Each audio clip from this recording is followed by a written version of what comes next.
সুন্নাহ ফাউন্ডেশনে কাজ করতে গিয়ে সবসময় যে প্রশংসা পাই তা না তো।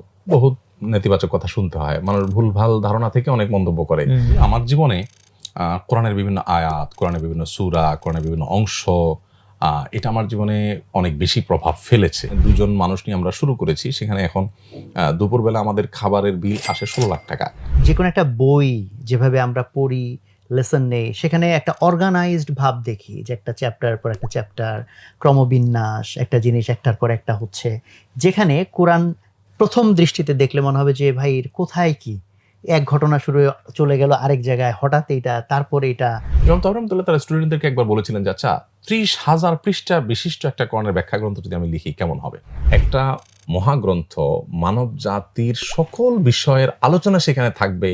আর আপনি চাইবেন যে আমাকে প্রতিটা বিষয় আলাদা, আলাদা করে পার্ট করে বলে দিবে।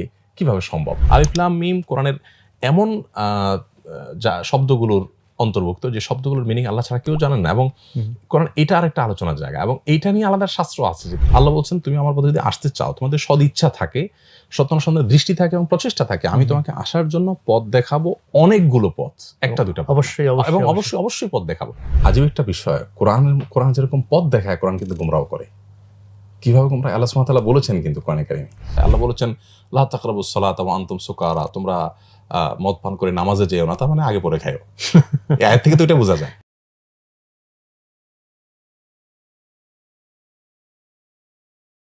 আসসালামু আলাইকুম রহমতুল্লাহ।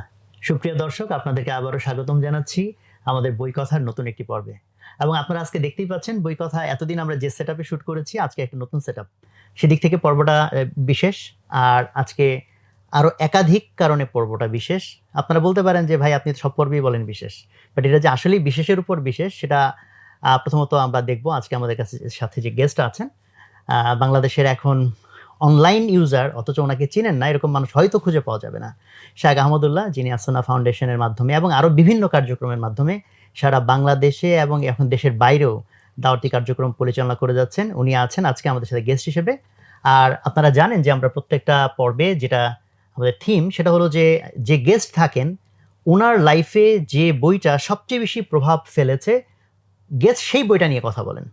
তো আমি যখন ওনাকে জিজ্ঞেস করলাম যে কোন বইটা নিয়ে আমরা কথা বলবো, the answer was very obvious, কোরআনুল মাজিদ বা কোরআন শরীফ।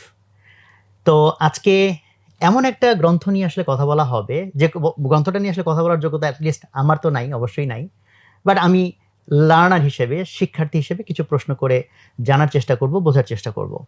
আর বইটা তো সারা পৃথিবীতে সবচেয়ে বেশি পঠিত বই, এবং যে বইটা এই দুনিয়ার কেউ লেখে নাই। কাজেই যে বইটা সিলেক্ট করা হয়েছে, যে মানুষটা এই বইটা কিনে কথা বলবেন, সো বুঝতেই পারছেন this episode is really very special. So আমরা স্বাগতম জানাচ্ছি। আসসালামু আলাইকুম রহমতুল্লাহ। ওয়ালাইকুম আসসালাম ওয়া রাহমাতুল্লাহি ওয়া বারাকাতুহু। সো আমি যেরকম বললাম আর কি, অ্যাকচুয়ালি এটা আমাদের জন্য খুবই এক্সাইটমেন্টের মুহূর্ত, যেহেতু আমরা খুব স্পেশাল একটা বই নিয়ে আজকে কথা বলতে যাচ্ছি। যদিও এটাকে ঠিক বই শব্দে উল্লেখ করাটা হয়তো ঠিক হয় কিনা আমি জানি না আর কি। তো আমরা প্রথম প্রশ্ন যেটা করতে চাই, যে আমরা তো ধরেই নেই যে এটা তো খুব অবভিয়াস, একটা মুসলমান, একটা দিনদার মানুষের জীবনে সবচেয়ে বেশি প্রভাব তো কোরআন শরীফই ফেলবে, এটাই তো স্বাভাবিক।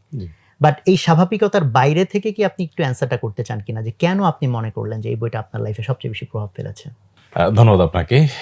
আপনার শুরুর দিকের কথা একটু রিপিট করি। আসলে কোরআন এমন একটা মহাগ্রন্থ, আল্লাহ সুবহানাহু ওয়া তাআলার কালাম, যে এটা নিয়ে আসলে আলোচনা করে দর্শকদেরকে পরিতৃপ্ত করা, বা আরেকটু ভালোভাবে বললে দর্শকদের হক আদায় করা, বা এই মহাগ্রন্থের হক আদায় করা, এটা আসলে পৃথিবীতে কোনো মানুষ দ্বারা সম্ভব না। কারণ মানুষের রচনাকে মানুষ মূল্যায়ন করতে পারে, সৃষ্টিকর্তা আল্লাহ তাআলার রচনাকে সৃষ্টি হয়ে আমরা কি মূল্যায়ন করব? প্রেসিডেন্ট বা আপনার প্রাইম মিনিস্টারকে নিয়ে যদি মূল্যায়ন করে একজন তার সাধারণ চৌকিদার, একজন সাধারণ মানুষ, অথচ দুজনই মানুষ, তো কে মূল্যায়ন করতে পারবে? আর সেখানে স্রষ্টার একটা মহাগ্রন্থ নিয়ে আমরা যদি মূল্যায়ন করতে চাই, তো মহাসমুদ্রে একটু হাতড়ানোর মতো হবে আর কি। কোরআনে কারীমকে আল্লাহ রাব্বুল আলামিন 4টি অভিধায় বিশেষায়িত করেছেন, কোরআনে উল্লেখ করেছেন। কোথাও বলেছেন কোরআনে কারীম, সম্মানিত কোরআন, কোথাও বলেছেন কোরআন মাজিদ, মহিমান্বিত কোরআন, কোথাও বলেছেন কোরআন মুবিন, সুস্পষ্ট কোরআন, কোথাও বলেছেন কোরআন হাকিম, প্রজ্ঞাময় কোরআন। তো কোরআনকে এরকম 4টি উপাধি আল্লাহ সুবহানাহু ওয়া তাআলা দিয়েছেন, কিন্তু আমাদের সমাজে অবশ্য কোরআনকে কোরআন শরীফ বলতে আমরা খুব বেশি অভ্যস্ত এবং পরিচিত। এই জন্য আমি দেখতে পাচ্ছি এখানেও কোরআন শরীফই লাগানো আছে, হয়তো কোনো কোরআনের জাস্ট উপরের ইয়েটাকেই নিয়ে আসা হয়েছে। তো শরীফ বলাতে বড় কোনো সমস্যার জায়গা নেই, এবং এগুলোকে আবার অনেকে অনেক বড় করে দেখি আমরা। এত বড় করে দেখার কোনো কারণ নাই। তবে এটা ঠিক যে আল্লাহ তাআলা তার কোরআনকে যে পরিচয়ে পরিচিত করিয়েছেন, নিশ্চয়ই আমাদের দেওয়া পরিচয়ের চাইতে সেটা উত্তম হবে। সো আমরা কোরআনে কারীম, মাজিদ, হাকিম, মুবিন এগুলো বললে ভালো, বাট শরীফ শব্দের অর্থটা এখানে ফিট হয়। এমন না যে ভুল কোনো বলে ফেলেছি কোরআন শরীফ বলে, শরীফ মানে ও মর্যাদাবান, তো মর্যাদাবান কোরআনটা বলাই যেতে পারে। কিন্তু আমাদের ওই কোরআনে কারীম, কোরআনে হাকিম এগুলোতে অভ্যস্ত হতে পারলে বেশি ভালো, কোরআনের সাথে আমাদের হবে। তো কোরআনের আসলে বিশেষণটা কি হবে সেটাও কিন্তু আল্লাহ তাআলা ঠিক করে দিয়েছেন, এবং এই বিশেষণগুলোর কিন্তু আলাদা আলাদা রহস্য রয়েছে যে কোরআনে কারীম কেন বলা হলো, কারীমের কি কি দিক এর মধ্যে আছে। তো সেগুলো কিন্তু গবেষণার দাবি রাখে এবং পড়াশোনা করার দাবি রাখে। তো প্রসঙ্গত এটা দেখে শুরুতে আমার মনে হলো যে একটু বলে দিই কথাটা। ঠিকই বলেছেন যে মুসলিম হিসাবে আমাদের কোরআন তো প্রত্যেকটা মানুষের জীবনে খুবই প্রাসঙ্গিক হওয়ার কথা এবং সবচেয়ে বেশি প্রভাব ফেলার কথা। এর বাইরে প্র্যাকটিক্যালি বাস্তবে আমার জীবনে কোরআনের বিভিন্ন আয়াত, কোরআনের বিভিন্ন সূরা, কোরআনের বিভিন্ন অংশ এটা আমার জীবনে অনেক বেশি প্রভাব ফেলেছে। বিশেষ করে আমি যখনই কোনো ক্রাইসিসে পড়েছি, যখনই কোনো সমস্যায় পড়েছি, তো কোরআন আমি দেখেছি আমাকে পথ দেখিয়েছে। আমি গোটা বিশ্ব মানবতাকে যে কোরআন পথ দেখায়, নবী রাসূলদেরকে যে কোরআন পথ দেখিয়েছে, সেটা তো আমাদেরকে অবশ্যই পথ দেখাবে। এই জন্য আমার কাছে আপনি যখন প্রশ্নটি রেখেছেন, আমি সত্যি একটু ঘাটার চেষ্টা করেছি। তো আমার মনে হয় যে আমার দর্শকরা এটা এক্সপেক্ট করেন নাই যে যে বই সবচেয়ে বেশি প্রভাব বিস্তার করতে পারে এর মধ্যে কোরআন আসবে কেন। মানে কোরআনের সাথে অন্য কোনো বইয়ের সাথে আসলে কম্পেয়ার চলে না। সো এটা আসার তো কথা না। কিন্তু আমি সত্যি বলতে বই পুস্তক যে খুব বেশি পড়েছি আমি তা না। আমি অলস কিসিমের মানুষ। আমার একটা স্টাইল আছে, আমি প্রচুর বই সাথে নিয়ে চলি। অর্থাৎ এটা অবশ্য আমি যখন হাতিয়া মাদ্রাসায় পড়ি, তখন ওখানকার স্টুডেন্টদের একটা স্টাইল আছে, এবং হাতিয়া, মেখল এই তরজের যে মাদ্রাসাগুলো, সেই মাদ্রাসার স্টুডেন্টদের স্টাইল হলো যে তাদের সাথে একটা কিতাব বা কয়েকটা কিতাব থাকবেই। তাদের মানে সেটা একাডেমিক বই হোক, অন্য বই, বেশিরভাগ একাডেমিক বই, ঘুমাইতে গেলে তাদের পাশে থাকে। মানে কেউ যদি হাতিয়া মেহলের ছাত্র দেখে থাকেন, তাহলে তার স্মৃতিপটে চোখ মানে একেবারে অবভিয়াসলি ভেসে উঠবে যে হয় তার বুকে ধারণ করা আছে, আমার একটা ব্যাগ থাকে, তাদের একটা বই থাকবেই সাথে। তো আমি ওই অভ্যাসটা, সে আমার মানে কৈশোরের সে অভ্যাসটা আমার এখনো আছে। আমার এখনো গাড়িতে সামনে, আমার গাড়ির পেছনে একটা কার্টুন আছে বই রাখার জন্য, শুধু মানে মনে হবে যে বইয়ের বিক্রেতা। এবং আমার বাসার প্রায় সব রুমেই মানে পুরো ওয়াল জুড়ে বুকশেলফ থাকে, এবং উপর থেকে নিচ পর্যন্ত, এবং সেখানে আপনার শুধু বই আর বই। এবং ইন্টারেস্টিং একটা বিষয় হলো যে আমাদের এই বাসার বইগুলো পড়ার জন্য রাখা যা, তার চেয়ে বেশি গিফট দেওয়ার জন্য। আমাদের বাসায় যত অতিথি আসেন, আমরা আপ্যায়নের পর বলি যে আপনার যে কোনো বই নিতে পারেন। তো এমনও হয় যে পুরো ব্যাগ ভর্তি করে 2 হাত বোঝাই করে অতিথিরা নিয়ে যান। তো আমরা অনেক সময় নোট করে রাখি কোনটা নিয়ে গেল, ওইটা আবার রেখে দেওয়া। কদিন আগে একটা পার্টি ছিল, সেখানে বোধহয় 15-20 জন হবে অতিথি ছিলেন। তো একটা বই বেশ ভালো মনে হয়েছে, কিন্তু 20 জনকে একটা বই কিভাবে দিব? কিন্তু ইন্টারেস্টিং ব্যাপার হলো 20টা কপি পাওয়া গেছে, 20 জনকেই দেওয়া গেছে। মাশাআল্লাহ। তো বই আমি খুব বেশি পড়তে না পারলেও বইকে অনেক বেশি ভালোবাসি, আর বই গিফট দিতে আমার খুব বেশি পছন্দ হয়। আমার জীবনে প্রথম লেখা, আমি যখন ছাত্র, একটা মাসিক পত্রিকা আমি একটা লেখা পাঠিয়েছিলাম যে আমার সবচেয়ে পছন্দের উপহার হলো বই। অর্থাৎ আমি প্রচুর বই উপহার দিতে পছন্দ করি। সেই ছাত্র জীবন যখন বই কেনার টাকাই ছিল না, তখন আমি বই দিতে খুব পছন্দ করতাম। তো আপনি যখন বলেছেন বই নিয়ে যে কোন বইয়ের প্রভাব বেশি, সত্যি আমি চোখ বন্ধ করে তাকিয়ে দেখলাম যে অনেক বইয়ের অনেক প্রভাব আছে, কিন্তু কোরআনের যে প্রভাব, সেই সাথে নবী করিম সাল্লাল্লাহু আলাইহি ওয়াসাল্লামের সিরাত পাঠ করেছি, সেটার যে প্রভাব আমার মধ্যে পড়েছে, আমার মনে হয় না যে অন্য কোনো বই আমাকে এতটা প্রভাবিত করেছে। তো আমি এখন আল্লাহর কালামকে অন্য কোনো বইয়ের সাথে তুলনা বাদ দিয়েই যদি আমি আমার নিজের প্রভাবের কথা বলি, তো চোখ বন্ধ করে আমার কাছে কোরআন চলে আসে, যে আসলে কোরআন আমাকে আমার জীবনের পদে পদে গাইড করেছে। আমরা একটু স্পেসিফিক্যালি যদি জানতে চাই, ধরেন আপনার ব্যক্তি জীবন, সেখানে যত সংঘাত, স্ট্রাগল, ওখান থেকে যদি স্পেসিফিক ইনসিডেন্ট এবং কোন আয়াত কিভাবে, একটু যদি আমরা ডিটেলে যেতে চাই। একটা জিনিস আমি বলতে চাই, বিশেষ করে একেবারে সর্বশেষ আমার একটা অনুভবের কথা, সেটা হলো যে সম্প্রতি আমরা রমাদানে যে তারাবিতে আমরা কোরআন তেলাওয়াত শুনি, প্রতিদিন হাফিজ সাহেবরা যে তেলাওয়াতটা করেন, আমাদের দেশে কোরআনকে নিয়ে সবচেয়ে বড় আমাদের আয়োজন হয়, সবচেয়ে বড় কোরআনের সান্নিধ্যে থাকার সুযোগ তৈরি হয় এই তারাবিতেই। এবং আলহামদুলিল্লাহ যে একটা উৎসব মুখর এবং আবেগঘন পরিবেশে তারাবিতে আমরা কোরআনে কারিমের মানে তেলাওয়াত শুনে মুগ্ধ হই, আসলে সেভাবে বোঝার সুযোগটা আমাদের হয় না। তো বোঝার সুযোগ যেন হয় সেজন্য আমরা আসলে 2019 সনে 28টি ভিডিও করে আমরা প্রতিদিন তারাবির সারসংক্ষেপটাকে আমি মানুষকে দেওয়ার চেষ্টা করেছি। পরে আমার মনে হলো যে সবাই তো আর ভিডিও শুনবে না, তখন এবার কোরআন নিয়ে বসে একেবারে শুরু থেকে শেষ পর্যন্ত আয়াত আয়াত পড়ে পড়ে পড়ে নোট করে করে একটা বই দাঁড় করেছি, তারাবির সালাতে কোরআনের বার্তা। এখানে প্রতিদিনের তারাবিতে যেই পাঠ্য পারা, সে পাড়ার অংশতে কি কি আল্লাহ তাআলা বলেছেন, কতগুলো আদেশ নিষেধ আমরা সামারি করেছি।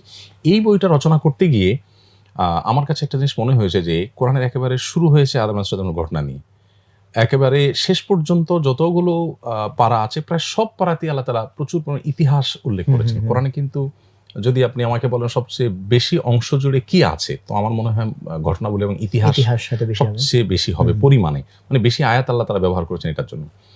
এবং এই ইতিহাসের সাধারণত কোরআন তো হলো মানুষের সাফল্যের সোপান, এর মাধ্যমে মানুষ সাফল্য অর্জন করবে, এখানে শুধু সাফল্যের গল্প থাকবে। কিন্তু আমি দেখছি যে বাহ্যত এর উল্টো। বাহ্যত এজন্য বলেছি যে যত নবী রাসূলদের বা যত জাতি, যত সম্প্রদায়ের ইতিহাস আল্লাহ কোরআনে উল্লেখ করেছেন, তাদের সবগুলোর খোলাসা বা নির্যাস একরকম, সেটা হলো স্ট্রাগল, স্ট্রাগল এবং স্ট্রাগল। শুধু চ্যালেঞ্জ, শুধু বাধা, শুধু বিপত্তি, শুধু ডিপ্রেশন আসার মতো বিষয়, পেরেশান হওয়ার মতো বিষয়। আপনি যে একবার প্রথম ঘটনা দিয়ে শুরু করেন, প্রথম কি আছে? আদম আলাইহিস সালামের ঘটনা আছে। আদম আলাইহিস সালামকে আল্লাহ সৃষ্টি করলেন, ইবলিসকে বললেন সিজদা করতে, সে সিজদা করতে অস্বীকার করলো। দেখেন এখানে কিন্তু রীতিমতো কি বলা যায়, এখানে চ্যালেঞ্জ এবং এখানে প্রতিপক্ষ দাঁড়ায় যাওয়া, এবং সেই প্রতিপক্ষ আজও আছে এবং কিয়ামত পর্যন্ত থাকবে। মানে সৃষ্টির শুরুতেই বাধা এবং আপনার চ্যালেঞ্জ, এবং সেটা হলো প্রথম ঘটনা। এটা কি বিব্রতকর নয় যে আদমের সম্মানার্থে সিজদা করো, আদমের সম্মানার্থে সিজদা করো? কেন তাকে সিজদা করব? আপনি তাকে মাটিতে তৈরি করছেন, আমাকে আগুন থেকে তৈরি করছেন, আমি তার চেয়ে ছোট কি, সে কেন আমি করব? এই যে একটা ফেরেশতাদের উপস্থিতিতে আল্লাহর নির্দেশকে এভাবে লঙ্ঘন করা, নিশ্চয়ই আদম আলাইহিস কাছে ভালো লাগেনি, নিশ্চয়ই আদম আলাইহিস কাছে এটা মানে কাঙ্ক্ষিত কিছু না। তো চ্যালেঞ্জ দিয়ে শুরু। এরপরে আপনি মুসা আলাইহিস সালামের কথা বলেন যে একের পর এক বাধা, ওনার জাতি ওনার কথা শুনে নাই, ফেরাউন তাকে হত্যা করতে চাইছে নানাভাবে। মুসা আলাইহিস সালামের পাশাপাশি আপনি যদি ইব্রাহিম আলাইহিস সালামের কথা বলেন, জন্ম হয়েছে 4 ঘরে, সে বাবাই তার কথা শুনছেন না, পরিবার এবং বসন্তরের লোকেরা তাকে বলেছে পাথর মেরে তোমাকে হত্যা করব। শেষ পর্যন্ত দেশ থেকে ছেড়ে বেরিয়ে যেতে হয়েছে তাকে, সেখান থেকে তাকে অনেক দূর এসে আশ্রয় নিতে হয়েছে। এরপরে আবার আল্লাহর নির্দেশ, ওনার জীবনটা তো পুরোটাই পরীক্ষা, ওনারটা স্পেশাল। বাচ্চা রেখে আসলেন, সেই বাচ্চাকে আবার কুরবানি না রেখে আসলেন কোথায়? এমন এক আজকে যে মক্কা, তখন রেখে আসছেন আশেপাশে শুধু আপনার ভয়ঙ্কর পাহাড় এবং শুনশান নীরবতা, কিছুই নাই, পানি নাই, দানা নাই, মানুষ নাই, কিচ্ছু নাই, সঙ্গী নাই, প্রতিবেশী নাই। ওখানে একটা দুধের বাচ্চা নেই, একটা মহিলাকে রেখে চলে আসা, এবং এই নির্দেশও বাস্তবায়ন করতে হবে। আবার সেই বাচ্চা কৈশোরে পৌঁছতে না পৌঁছতে আবার তাকে জবের নির্দেশ। এর মানে জবে তো আর হয় নাই, আল্লাহ তো পরীক্ষা করতেছেন, পরীক্ষা হয়ে গেছে। আল্লাহর জন্য বলেছেন ওয়াইদিব তালা ইব্রাহিম রাব্বুহু বিকালিমাত, ইব্রাহিমকে তার রব অনেকগুলো পরীক্ষা করেছেন, ফাতাম্মাহুন্না, সবগুলাতে সাকসেস হয়েছেন। তো এই যে কোরআন, আমি দেখেছি যে কোরআন পুরো ঘটনা শুধু চ্যালেঞ্জ চ্যালেঞ্জ চ্যালেঞ্জ। এবং নবীরা, নূহ আলাইহিস সালামের জীবনে কি ভয়ঙ্কর চ্যালেঞ্জের মুখোমুখি তাকে হতে হয়েছে। 950 বছর দাওয়াত দেওয়ার পর 100 মানুষও ইসলাম গ্রহণ করে নাই। মানে এই সক্ষম না হওয়াটার মধ্যেও তার সফলতা যে নিহিত আছে, কোরআন কিন্তু সেটা উল্লেখ করেছে যে তিনি তার কাজটা আসলে কিভাবে করতে পেরেছেন। আল্লাহ তাআলা সংখ্যা দেখেন, আল্লাহ তো রেজাল্ট দেখেন না, আল্লাহ দেখবেন হচ্ছে আল্লাহ দেখবেন, আমরা ইনপুট দেখবেন আল্লাহ তাআলা, আমরা আউটপুট দেখবেন না যে আমি কি করেছি। তো সমস্ত নবী রাসূলদের জীবনে এভাবে বাধা বাধা বাধা একটা পর একটা, এগুলো সবগুলোর মানে আনন্দের সংবাদটা হলো, লেসন নেওয়ার জায়গাটা হলো যে সবারই পরিণতিটা ভালো হয়েছে। একজন নবী রাসূল পাওয়া যাবে না যে পরিণতি ভালো হয়নি। হ্যাঁ, আমরা সূরা বুরুজের মধ্যে দেখতে পাই যে আসহাবুল হুদুদের কথা আল্লাহ বলেছেন যে যারা আল্লাহর পথে এসেছেন, তাওহীদের কথা শুনেছেন, বড় বড় গর্ত খুঁড়ে তারা সেখানে আগুন জ্বালিয়ে তাদেরকে নিক্ষেপ করে ফেলেছে, এবং কোন কোন নবীকে করাত দিয়ে কেটে দুটুকরো করে ফেলা হয়েছে। কেউ প্রশ্ন রাখতে পারেন যে তার তো শেষ পরিণতি ভালো কিছু হলো না। এর উত্তর হলো যে আসলে হয়তো তাকে এভাবে মেরে ফেলা হয়েছে, কিন্তু আজও পর্যন্ত তিনি প্রশংসনীয়, স্মরণীয়, বরণীয়, এবং তার অনুসারী আছে, তাকে ভালোবাসা মানুষ আছে। পৃথিবীর ইতিহাসে এরকম তো বহু মানুষ ছিলেন, অনেক ফলোয়ার ছিল, অনেক প্রভাবশালী ছিলেন, অনেক বড় সম্পদশালী ছিলেন। কিন্তু আমি যদি বলি যে আজ গুলিস্তান মোড়ে দাঁড়িয়ে কেউ যদি ওই ব্যক্তির 14 গোষ্ঠী ধরে গালিগালাজ করা খারাপ জিনিস যদি কেউ করে, তাহলে এই গুলিস্তানে হাঁটা চলা করা হাজারো মানুষের ভিড়ে কেউ একজন মানুষই কি দাঁড়ায় চোখের পানি ফেলবে, ইস লোকটারে গালিগালাজ দিচ্ছে, আমার কাছে খারাপ লাগতেছে? আমার তো মনে হয় কারো এমন একজন মনীষী পৃথিবীতে নাই যার জন্য কারো খারাপ লাগাটা এইভাবে কাজ করবে। কিন্তু নবী রাসূলদের, শুধু আমাদের নবী বলে কোনো কথা না, যত নবী রাসূল ছিলেন, যত আল্লাহর নেককার বান্দারা ছিলেন, ঈমানদাররা ছিলেন, তাদের একজনকেও যদি কেউ গালি দেয়, কেউ খারাপ কথা বলে, তো হাজারো মানুষের ভেতর থেকে আসলেই রক্তক্ষরণটা হয়। হুম। এই যে রিয়েলি তার মধ্যে কষ্ট লাগা কাজ করছে, এটি তো তার সাফল্যের বড় জায়গা। উনি কিভাবে বেঁচেছিলেন, মারা গেছেন কিভাবে, সেটা তো আসলে গুরুত্বপূর্ণ বিষয় না, মরতে তো হবেই না কোনো না কোনোভাবে। তো গোটা কোরআনে আমরা দেখি যে সমস্ত নবী রাসূলদের ইতিহাসে একেবারে আগাগোড়া কোরআন যতটুকু উল্লেখ করেছে অন্তত সবই চ্যালেঞ্জ আর চ্যালেঞ্জ। আমরা দুজন নবীর কথা জানি, ওনারা শাসক ছিলেন, দাউদ আলাইহিস সালাম এবং তার ছেলে সুলাইমান আলাইহিস সালাম, কিন্তু তারাও পরীক্ষার মধ্যে দিয়ে গেছেন। স্বয়ং আল্লাহ রাব্বুল আলামিন সুলাইমান আলাইহিস সালাম সম্পর্কে বলেছেনই যে ওয়ালাকাদ ফাতান্না সুলাইমান ওয়া আলকাইনা আলা কুরসিহি জাসাদান সুম্মা আনাব। আমি সুলাইমানকে পরীক্ষায় ফেলেছি, বিপদে ফেলেছি, এবং তার মসনদের উপর একটি দেহকে এনে ফেলে রেখেছি, এরপর সে আবার তার মসনদ ফিরে পেয়েছেন। তার মানে একটা স্ট্রাগল ওনার জীবনে গেছে। এবং তাফসীর কিতাবগুলোতে বলেছে যে ওনার একটা আংটি, একটা শয়তান তার সাথে অভিনয় করে তার কাছ থেকে নিয়ে নিলে সে আংটি পরার পর সে মতো হয়ে গেছে, সে মসনদে বসেছে, অনেকদিন বাহিরে ঘুরছেন, অনেক কষ্ট করেছেন, তো তার জীবনে স্ট্রাগল ছিল। তো এভাবে পুরো কোরআন জুড়ে যখন দেখেছি আমি যে চ্যালেঞ্জ এবং চ্যালেঞ্জ, আমার এটা পড়ার পর থেকে বিশেষ করে আমার কাছে মনে হয়েছে যে যে কোনো চ্যালেঞ্জ আসলে আমার কাছে মনে হয় যে নবী রাসূলদের অনুসারী যে যত বেশি হবে, হাদিসে আসছে তাদের মধ্যে বিপদ তত বেশি আসবে, তাদের চ্যালেঞ্জ তত বেশি আসবে। চ্যালেঞ্জ আসলে তখন আমি বিশেষ করে যখন কোনো কঠিন থেকে কঠিনতর পরিস্থিতির মধ্যে পড়ি, তখন আমার কাছে এই আয়াতগুলো সামনে চলে আসে এবং এই ঘটনাগুলো সামনে চলে আসে যে আমি আর কি স্ট্রাগল করতেছি। এত স্ট্রাগল করেছেন, আমাকে কেউ গালিগালাজ করছে না বুঝে। তো নবী রাসূলদের যে গালিগালাজ করা হয়েছে ওইরকম গালিগালাজ তো এখনো আমার করা হয় না, অর্থাৎ আমি এখনো অতদূর তাদের অনুসারী হিসাবে অতদূর যেতে পারি না যে হলে ওইরকম চ্যালেঞ্জ আসতে পারে। তো এই ঘটনাগুলো বিশেষ করে এই বই লিখতে গিয়ে যখন আমি পড়ার সুযোগ হয়েছে এবং সেটাকে সামারি করেছি, তখন আমার কাছে বেশ প্রভাব ফেলেছে এগুলো। এবং এরপর থেকে বিশেষ করে অনেক কঠিন কঠিন বিষয় আমার কাছে বেশ সহজ হয়ে যাচ্ছে। এবং আরেকটি আয়াতের ক্ষেত্রে আমাকে খুব বেশি উদ্বুদ্ধ করেছে, যেটা হলো যে ইন্না মা'আল উসরি ইউসরা। নিশ্চয়ই আমি মনে মনে ভাবতেছিলাম আয়াতের কথা, কঠিন সময়ের পর সহজ সময় আসে। এবং সত্যি আমাদের কি এমন কোনো বিপদ আসে যে বিপদের কোনো আসলে শেষ নাই? আল্লাহ তাআলা ওই আয়াতটা পরপর দুইবার বলছেন। তো এখান থেকে আমি যে ইন্সপিরেশন পেয়েছি সেটা হলো যে কোনো কঠিন সময়ে আমার সান্ত্বনা পাওয়ার যথেষ্ট সুযোগ আছে, যে অন্ধকার শুরু মানে হলো অবশ্যই আলো আসবে এবং রাত গভীর হচ্ছে মানে ভোর আসবেই।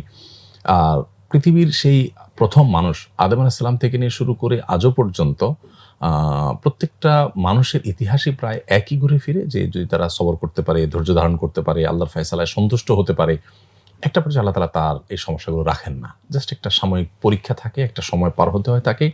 এবং পুরো কোরআন জুড়ে আমরা এটাই দেখি, একটি ঘটনাও এর ব্যতিক্রম দেখি না। আমি ঘটনাগুলোর প্রথম অংশ যদি শুধু রাখি তাহলে দেখবো যে মানে কি নবী রাসূল হয়েছেন যে আল্লাহর মানুষ ওনারা, কিন্তু ওনাদের যে চ্যালেঞ্জ আর বাধা, মানে সমাজে কোণঠাসা, কেউ কথা শোনে না, এবং তাদের গালিগালাজ, তাদেরকে মেরে ফেলার ষড়যন্ত্র, এবং অনেককে মেরে ফেলা হয়েছে। তো এগুলো হলো প্রথম অংশ। কিন্তু শেষ অংশ আমরা যদি দেখি, তো সমস্ত নবী রাসূলগণ শুধু অমর হয়ে আছেন তা না, তারা প্রশংসনীয় হয়ে আছেন, প্রাসঙ্গিক হয়ে আছেন, এবং তাদের মতো প্রাসঙ্গিক হওয়ার এই রেশিওটা আল্লাহর প্রতি বিশ্বাসী না তাদের মধ্যে এরকম পাওয়া যাবে না। অর্থাৎ এত বেশি অমর হয়ে থাকা, আল্লাহর এত বেশি প্রিয় বান্দা হয়ে থাকার নজির নাই। আমি সবচেয়ে বেশি প্রভাবিত হয়েছি এই জায়গাটাতে, যে চ্যালেঞ্জ এবং বাধা এবং সমস্যা যতই আসুক না কেন, আমি যদি আমার রোলটা প্লে করতে পারি, অর্থাৎ সবর করতে পারি, আমি যদি আল্লাহর ফয়সালা হচ্ছে, আল্লাহ সবকিছু দেখছেন, হাসবুনাল্লাহু ওয়া নি'মাল ওয়াকিল, আল্লাহ আমাদের জন্য যথেষ্ট, তিনি সর্বোত্তম কর্মবিধায়ক, এটা যদি আমরা মনে করতে পারি, ঠিক হয়ে যাবে। আমরা উহুদের যুদ্ধের পর দেখেছি যে মক্কার মুশরিকরা তারা আবারও সংঘবদ্ধ হয়ে আসছে এবং সব সমূলে শেষ করে দিবে একটা পরিকল্পনা করছে। এটা যখনই সাহাবীদের কাছে সংবাদ আসলো, এমনিতেই তারা একটা ভয়ঙ্কর স্ট্রাগল পার করে আসছেন, একটা যুদ্ধে অনেক প্রিয়জনকে হারিয়েছেন, রাসূল আকরাম সাল্লাল্লাহু আলাইহি ওয়াসাল্লামের দাঁত শহীদ হয়েছে, অনেক কষ্টের মধ্যে তাদের, এর মধ্যে আবার আসছে আরেকটা ঝড়, মানে কত বড় টেনশনের কথা। কিন্তু সাহাবীরা কি করলেন? হাসবুনাল্লাহু ওয়া নি'মাল ওয়াকিল, আল্লাহ আমাদের জন্য যথেষ্ট, তিনি সর্বোত্তম কর্মবিধায়ক। কি মানসিক শক্তি! আল্লাহ যেন বলেছেন কোরআনে, যালিকা বিআন্নাল্লাহা মাওলাল্লাযিনা আমানু ওয়া আন্নাল কাফিরিনা লা মাওলা লাহুম। যারা বিশ্বাসী আর যারা বিশ্বাসী নয়, পার্থক্যের জায়গাটা হলো আল্লাহ বিশ্বাসীদের অভিভাবক, যার কারণে বিশ্বাসীদের কোনো সমস্যা হলে সে বলে আল্লাহ ভরসা, তার একটা আস্থার জায়গা আছে। কিন্তু যার কোনো সৃষ্টিকর্তা বিশ্বাসী না, তার তো আসলে আস্থার কোনো জায়গা নেই, যার কারণে সে ডিপ্রেসড হয়ে খুব অল্পতেই ভেঙে পড়ে, মুশড়ে পড়ে, এবং তার ভরসার কোনো জায়গা থাকে না। তো কোরআন মানুষকে মানসিক প্রশান্তি দেয়, এবং যত কষ্ট আছে সেটা লাঘবের রাস্তা হলো। সবচেয়ে বড় সান্ত্বনা হলো, ঠিক আছে আমার দুনিয়াতে না সমস্যা সমাধান হলোই না, আমার কাছে আসল টাকা। আমার কাছে কোনো কোনো মানুষ যখন এসে বলে, ধরেন কোনো মহিলা আসলেন, এসে বললেন ভাই আমি বাবার ঘরে বাবার বাড়িতে সারা জীবন কষ্টে ছিলাম, বিয়ে হলো, স্বামীটা আমার অমানুষ ভাই, আমার শাশুড়িটা যা করে। এরপরে এক ভদ্রমহিলা কিছুদিন আগে আমাকে বললেন যে ভাই যা মানে স্বামী সংসার করছি ছেলে মেয়েগুলো বড় করে নিছি, এগুলো বাপের মতো হয়েছে এবং এগুলো আমার জন্য একটা কাঁটার মতো হয়ে গেছে, অনেক বয়স হয়ে গেছে তার। আমি এই সমস্ত মানুষগুলোকে বলি, দেখেন আপনার এই সমস্যা বা কষ্টের কোনো এন্ডিং আছে কি না, তো প্রথমে একটু চিন্তা করে এন্ডিং আছে কি না, কি জানে আল্লাহ জানে। তেমন আল্লাহ জানে কি আপনি জানেন, মানে এটা শেষ আছে কিনা। তারা আপনাকে কতদিন কষ্ট দিতে পারবে, মৃত্যু পর্যন্ত, মৃত্যুর পরে তো আপনাকে তারা কষ্ট দিতে পারবে না, তাহলে একটা শেষ তো আছে, কিন্তু এরপর তার একটা শুরুও আছে। আপনি যদি এই শেষটা ভালোভাবে করতে পারেন তাহলে সেক্ষেত্রে ওই শুরুটা আপনার নির্ঘাত ভালো হবে। এই যে একটা সান্ত্বনার জায়গা, এটা তো অবিশ্বাসের নাই। তো কোরআন থেকে আমি এই আমার ব্যক্তি জীবনে সবচেয়ে বেশি প্রভাব ফেলেছে এই জিনিসটা, যে আমার মনে হয় যে প্রত্যেক ইমানদার যার কোরআনের প্রতি ন্যূনতম আপনার কোরআনের ধারণা আছে কোরআনের উপর, তার কোরআন থেকে ইন্সপিরেশন পাওয়ার কথা, যে ইমানদার কখনো মুশরিক পাওয়ার কথা নয়। এই জন্য কোরআনে কিন্তু একটা নয়, আপনি পাতায় পাতায় দেখবেন আল্লাহ সুবহানাহু ওয়া তাআলা বলেছেন লা তাকনাতু মির রাহমাতিল্লাহ, তোমরা আল্লাহর রহমত থেকে নিরাশ হবে না। ইন্নাল্লাহা ইয়াগফিরুয যুনুবা জামিআ, তোমার পাপাচারে তুমি ক্লান্ত, তুমি পাপাচার করে অনেক বেশি লজ্জিত, আল্লাহ তাআলা সব গুনাহ মাফ করবেন যদি তুমি অনুতপ্ত হয়ে আসো, তোমার রোলটা তুমি প্লে করতে পারো। আল্লাহ তাআলা অন্য আয়াতে বলেছেন ওয়ালা ইয়াইআস মির রাহিল্লাল কাফিরুন ইল্লাল কওমুল কাফিরুন, আল্লাহর রহমত থেকে অবিশ্বাসী ছাড়া কেউ কিন্তু নিরাশ হতে পারে না। আমি কদিন আগেই বগুড়াতে একটা প্রোগ্রামে গিয়েছি, একজন ডাক্তার আমাকে একটা কাগজ ধরাই দিলেন, বললেন যে ভাই আমার জেলাতে বোধহয় ৩০০ মানুষ আত্মহত্যা করেছে এক বছরে। আমি অবাক হয়ে গেলাম যে একটা জেলাতে এতগুলো মানুষ আত্মহত্যা করেছে, এবং আমাদের দেশে আত্মহত্যার যে রেশিও বাড়তেছে আস্তে আস্তে ভয়ঙ্করভাবে। এই যে মানসিক একটা আপনার চাপ, যেটা নিতে না পেরে মানুষ আত্মহত্যার পথে চলে যাচ্ছে, কোরআন বলছে যে আল্লাহর প্রতি অবিশ্বাসী ছাড়া কেউ নিরাশ হতেই পারে না। ইমানদার নিরাশ হওয়ার সুযোগই নেই, কারণ ইমানদার তো আল্লাহর উপর ভরসা করবে এবং আল্লাহ যথেষ্ট তার জন্য। সো পুরো কোরআন কিন্তু আমাদেরকে মানসিক প্রশান্তি দেয়। আমার কিছু নাই, তারপর আমার সান্ত্বনা থাকবে, আমি খুব খুশি থাকবো।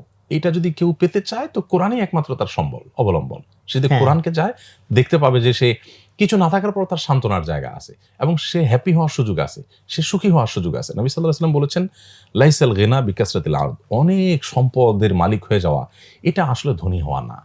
এটা আমাদের হয়তো আমাদের অহমিকার জায়গা, আমাদের অহংকার প্রদর্শনের জায়গা থেকে হয়তো আমরা এটা চাই, বাট মানুষের আসল সুখী হওয়ার জায়গা বা ধনী হওয়ার জায়গা হলো ওয়ালাকিন্নাল গিনা গিনান নাফস। মানসিকভাবে যদি আমি যা পেয়েছি তা পেয়ে যদি আমি সুখী হই, তাহলে আমি কিন্তু আসলে প্রকৃত অর্থে সুখী। সো কোরআন আমাদেরকে সুখী করে, কোরআন আমাদেরকে প্রশান্তির পথে আহ্বান করে, প্রশান্তির পথ দেখায়, এবং কোরআন আমাদের মানসিক সুখটা এনে দেয়। তো আমি ব্যক্তিগত জীবনে অনেক বেশি মানসিক প্রশান্তি লাভ করেছি কোরআন থেকে, এবং যতটুকু প্রশান্তি পাই আমাকে, বা যে কোনো বিপদে পড়ি, কোরআন আমাকে এসে তাৎক্ষণিক সান্ত্বনা দেয়। Thank you very much. মানে এটা অ্যাকচুয়ালি খুব সুন্দর একটা আলোচনা, এবং এখানে আপনি বলতে বলতে ওই পয়েন্টটা আমার মাথায় ঘুরতেছিল যে ওয়েস্টার্ন যে ফিলোসফি, সেখানে একটা অন্যতম তাদের আর্গুমেন্ট যে যদি গডই যদি থাকে তো এই কেন হবে, তা আমরা তো গডের লোক। হোয়ারএজ কোরআনে কিন্তু খুব সুস্পষ্ট যে তুমি গডের লোক হওয়া মানে যে তোমাকে কোনো টেস্ট করা হবে না, এটা ফিলোসফি না। অনেকে শুরুতেই রং ফিলোসফিটাই ধরে নেয় যে আমি যদি ইভেন আমি একবার 3 দিনের জামাতে গেছি, আমাদের অফিসের একটা ছেলে সে আমাকে ডেকে বলতেছে যে ভাই আমি নামাজ ঠিক মতো যদি পড়ি, এই করি সেই করি, তাহলে তারপর যদি আমার কোনো বিপদ আসে তাহলে তো আমার বিশ্বাস নষ্ট হয়ে যাচ্ছে। যেন সে ধরেই নিছে যে আমি আল্লাহর পক্ষে থাকা মানে আমার আর কোনো বিপদ আসবে না। তো এটা খুব আপনি ক্লিয়ারলি বলছেন, বরং বিষয়টা কিন্তু উল্টা, যে ইমানদাররা কি মনে করে নিছে তাদেরকে পরীক্ষা করা হবে না? সেটা নয়। নবী সাল্লাল্লাহু আলাইহি ওয়াসাল্লাম বলেছেন যে আশাদ্দুন নাসে বালান আল আম্বিয়া, পৃথিবীর ইতিহাসে সবচেয়ে কঠিন বিপদ আপদ এবং পরীক্ষার মুখোমুখি হয়েছেন নবী রাসূলগণ। মানে আল্লাহর প্রফেট যারা, তাদের জীবনে সবচেয়ে বেশি বিপদ আসছে, এবং সুম্মাল আমসাল ফাল আমসাল, তাদের সাথে যার যত বেশি সাদৃশ্য হবে, যার যত বেশি মিল থাকবে, তাকে তত বেশি স্ট্রাগলের মধ্যে দিয়ে যেতে হবে। তাহলে বিষয়টা কিন্তু উল্টো। আমরা এই কারণেই বোধহয় আমি যেটা বলবো যে এই ফিলিস্তিনে এই যে বর্বর নৃশংস ঘটনা ঘটতেছে, এবং ওয়েস্টার্ন ওয়ার্ল্ডে যে পরিমাণ মানুষ ট্রান্সফর্মড হয়েছে, মানে তারা ইসলামে ধর্ম গ্রহণ করছে, তার একটা বড় একটা অংশ কিন্তু তারা বলছে যে মূল কারণটা কি, কারণটা হচ্ছে বলছে যে এই বিপদের মধ্যে ওয়েস্টার্ন ফিলোসফি ওয়াইজ সবার আরো ধর্ম ত্যাগ করার কথা, আর এখানে তারা যেরকম ভাবে আরো বিলিফকে শক্তিশালী ভাবে ধারণ করছে, এটা দেখে তারা অ্যামেজড হয়ে গেছে। কিরকম ধর্ম? আমার ধারণা যে কোরআনের আপনি যে অংশটা বললেন সেইটাই অ্যাকচুয়ালি ওখানকার সেই জিনিসটারই আর কি প্রদর্শনী হয়েছে। আমি এই প্রসঙ্গে একটা জানতে চাই যে এটা আপনার ব্যক্তিগত জীবনের, মানে অ্যাজ এ হিউম্যান বিইং, আপনার ফ্রাস্ট্রেশন বলেন, হতাশা বলেন, স্ট্রাগল বলেন, সেটাকে মোকাবেলার জন্য। একইভাবে আবার যদি এইটারই অপর নাম বলা যেতে পারে মোটিভেশন বা ইন্সপিরেশন। বাট আপনি যে আসুন্নাহ আলহামদুলিল্লাহ এটার থ্রুতে অনেক রকম কার্যক্রম করতেছেন, যেটা হচ্ছে আপনার আবার প্রোঅ্যাক্টিভ অ্যাটিটিউড বলা যেতে পারে, যে আপনি সক্রিয়ভাবে অনেক কিছু উম্মার কল্যাণে করার চেষ্টা করতেছেন। তো ওই যে লাইফটা আপনার, যেখানে আপনি একজন উদ্যোক্তা বা একজন সংগঠক, সেই লাইফটাতে কোরআন আপনাকে কিভাবে প্রভাবিত করে? মোটিভেশনের জায়গা থেকেও হয়তো জানতে চাইবো, সাথে এই পুরা জিনিস ম্যানেজ করার ক্ষেত্রে যত ধরনের লেসন, সেটাও কি কোরআন থেকে পাওয়া সম্ভব কিনা? ডেফিনেটলি। বিশেষ করে আমি একটু আগে যেটা বললাম, সেখানে কিন্তু আমরা দেখেছি যে যত রকমের চাপ আছে, পেরেশানি আছে, এগুলো সবগুলোতেই আমাদের মানে ওভারকাম করার একটা জায়গা আছে যদি আমরা রোলটা সেভাবে প্লে করতে পারি। নবী রাসূলগণ সবাই মানুষের কল্যাণে কাজ করেছেন। আমরা আসুন্নাহ ফাউন্ডেশনের কাজ করতে গিয়ে সবসময় যে প্রশংসা পাই তা না তো। বহুত নেতিবাচক কথা শুনতে হয়। মানুষ ভুলভাল ধারণা থেকে অনেক মন্তব্য করে। তো এগুলো সবগুলোই আমাকে তখন নবী রাসূলদের ইতিহাস এসে আমাকে সান্ত্বনা দেয় যে, না, এটা তো মন খারাপ করার মতো বিষয় না। তুমি আর কি গালি শুনেছ? নবী রাসূলদেরকে আরো কত কঠিন কথা বলা হয়েছে। ঠিক একইভাবে নবী রাসূলদের একটা বড় প্রচেষ্টা ছিল সবসময় মানুষের কল্যাণ সাধন করা। আমরা অনেক সময় দেখি যে বোধহয় মানে স্রোতের বিপরীতে, মানে সমাজ যখন কোনো অন্যায়মুখী স্রোত থাকে তার বিপরীতে বোধহয় আমি টিকতে পারবো না। তখন আমার একটা আয়াত মাথায় এসে দাঁড়ায়, সেটা হলো যে আল্লাহ সুবহানাহু ওয়া তাআলা বলেছেন, আম্মা যাবাদু ফায়াযহাবু জুফাআ ও আম্মা মা ইয়ানফাউন নাস ফায়ামকুসু ফিল আরদ। একজন উদ্যোক্তা হিসাবে বিশেষ করে আমরা ফাউন্ডেশনের একেবারে শুরুর দিকে যখন আমরা কাজ করি, তখন সামান্য মানে আমার ব্যক্তিগত মোবাইল নাম্বার দিয়ে আমরা মার্কেটিং করতাম, এবং সেই নাম্বারটা আমি এখনো ইউজ করছি। সেই নাম্বার দিয়ে মার্কেটিং করতাম এবং সেই নাম্বার দিয়ে বলতাম, ভাই এখানে বিকাশ টাকা দেন। তো দেখা যায় যে পুরো ক্যাম্পেইন করে আমাদের 1 লাখ টাকা আসলো। 1 লাখ টাকা দিবে, তাও আবার আমি ফোন করে করে বুঝায় তারপর নিতে হতো। আবার 1 লাখ টাকার হিসাব দিতাম, আবার যাই আমরা ওই চ্যারিটি করে লাইভ দিতাম, এসব করতে হতো। তো যখন শুরুতে অনেক বেশি চাপ ছিল, ভাবতাম যে আল্লাহ টিকতে পারবো কিনা, কিন্তু এই আয়াত আমাকে সে সান্ত্বনা দিত যে আম্মা যাবাদু ফায়াযহাবু জুফাআ। আল্লাহ বলেছেন যে একটা হলো বুদবুদ বা ফেনা, আর একটা হলো ফেনার নিচে থাকা পানি। আমরা সাধারণত ফেনাটা দেখতে পাই, পানিটা দেখতে পাই না। আর ফেনাটা পরিমাণে অনেক বেশি হয়। ধরেন যদি ওয়াশিং পাউডার মিশাই তো ফেনা অনেক বেশি হয়, বা স্রোতে ফেনা সৃষ্টি হয় সেটা অনেক বেশি হয়। আল্লাহ বলেছেন ফেনা কিন্তু একসময় চলে যাবে। ওয়াম্মা ইয়ানফাউন নাস, আর মানুষের জন্য উপকারী কিছু যদি থাকে এর তলে, সেটা কিন্তু থেকে যাবে। সো আমি একজন উদ্যোক্তা, আসুন্নাহ ফাউন্ডেশন ছাড়াও যদি আমি একটা নরমাল একটা দোকানদারও হই, তো সেক্ষেত্রে একই কথা চলে আসে যে আমার যদি ইন্টেনশন হয় আমি মানুষের উপকার করব, আমি ভালো কিছু দিতে চাই, আমি অসততা করতে চাই না, আমি আমার পরিবারের ভরণ পোষণের ব্যবস্থা করতে চাই, আমার উদ্দেশ্যের মধ্যে কোনো খাদ নাই, চেষ্টার মধ্যে কোনো ত্রুটি নাই, এটা যদি থাকে তো হয়তো আমাকে স্ট্রাগল করতে হবে, বাট একটা সময় আল্লাহ তাআলা আমাকে টিকাবেন। হয়তো অনেক পরীক্ষার মধ্য দিয়ে, যেহেতু পরীক্ষার মধ্য দিয়ে যেতেই হবে, স্বপ্ন রাসূলতে যেতে হয়েছে, আমার জন্য প্রস্তুত। কিন্তু আমাকে একটা সময় আমি অবশ্যই সফলতার মুখ দেখতে পাবো ইনশাআল্লাহ, যদি আমি উপকারী এটা প্রমাণ করতে পারি, এবং আমার ভেতর থেকে যদি উত্তর আসে যে হ্যাঁ, আমার কোনো ধান্দা নাই, আমার কোনো দুনিয়াবি টার্গেট নাই, আমার কোনো তুচ্ছ কোনো উদ্দেশ্য নাই, আমার অনেক ওয়াইড চিন্তা আছে, তাহলে সেক্ষেত্রে আমি নিশ্চিত যে আল্লাহ তাআলা এটাকে টিকায় রাখবেন, যেভাবে সবাইকে টিকায় রাখিয়েছেন। তো এই জায়গা থেকে আমি অনুপ্রেরণা পাই, মোটিভেশন হয় আমার যে আল্লাহ সুবহানাহু ওয়া তাআলা আমাদেরকে টিকাবেন। আর যদি কখনো মনে হয় যে না, আমি টিকবো না, তখনও আমার জন্য মোটিভেশন আসে যে ঠিক আছে, আমি আমার কাজটা করতে গিয়ে পারলাম না শেষ পর্যন্ত যেতে, আমি যা করতে চাইলাম সেটা হলো না, তাতে আমার তো হারাবার কিছু নেই। আল্লাহ তাআলা তো আমার নিয়ত অনুযায়ী সওয়াব দিয়ে দিবেন। নবী সাল্লাল্লাহু আলাইহি ওয়াসাল্লাম বলেছেন, মান হাম্মা বিহাসানাতিন ফালাম ইয়ামালহা। কেউ ভালো কাজ করার সংকল্প করেছে, বাট সে করতে পারলো না, আল্লাহ তাআলা তাকে পরিপূর্ণ সওয়াব দিয়ে দিবেন, যদি তার সংকল্পটা সঠিক থাকে এবং নিয়তটা যদি সহি থাকে। তো এই জায়গাগুলো অনেক বেশি মানে ইন্সপিরেশন ছাড়া আরেকটা যেটা জানতে চাচ্ছিলাম, যে আপনার সাংগঠনিক কার্যক্রম চালানোর জন্য যে স্কিল দরকার হয়, দক্ষতাগুলো দরকার হয়, কোরআন কি সেটারও সোর্স হতে পারে? মানে অফকোর্স আমরা বিশেষ করে কর্মী নিয়োগের ক্ষেত্রে, রিক্রুটের ক্ষেত্রে, বা আমাদের সহকর্মী যখন আমরা নেব, তখন সেক্ষেত্রে আমরা দেখি মুসা আলাইহিস সালামকে যখন নিয়োগ করেছেন শুআয়ব আলাইহিস সালাম, তখন কিন্তু উনি বলেছেন, ওনার মেয়ে বলেছিলেন, ইন্না খায়রা মান ইস্তাজারতা লাকাবিয়্যুন আমিন। বাবা, তুমি যাকে 10 বছরের জন্য কর্মী হিসাবে নিয়োগ দিলে, এই লোকটার মধ্যে 2টি গুণ আছে। একটা হলো সে কবি, অর্থাৎ তোমার এই কাজ করতে সক্ষম, তার মধ্যে দক্ষতা আছে, স্কিল আছে। আর একটা হলো যে আমিন, সে বিশ্বস্ত।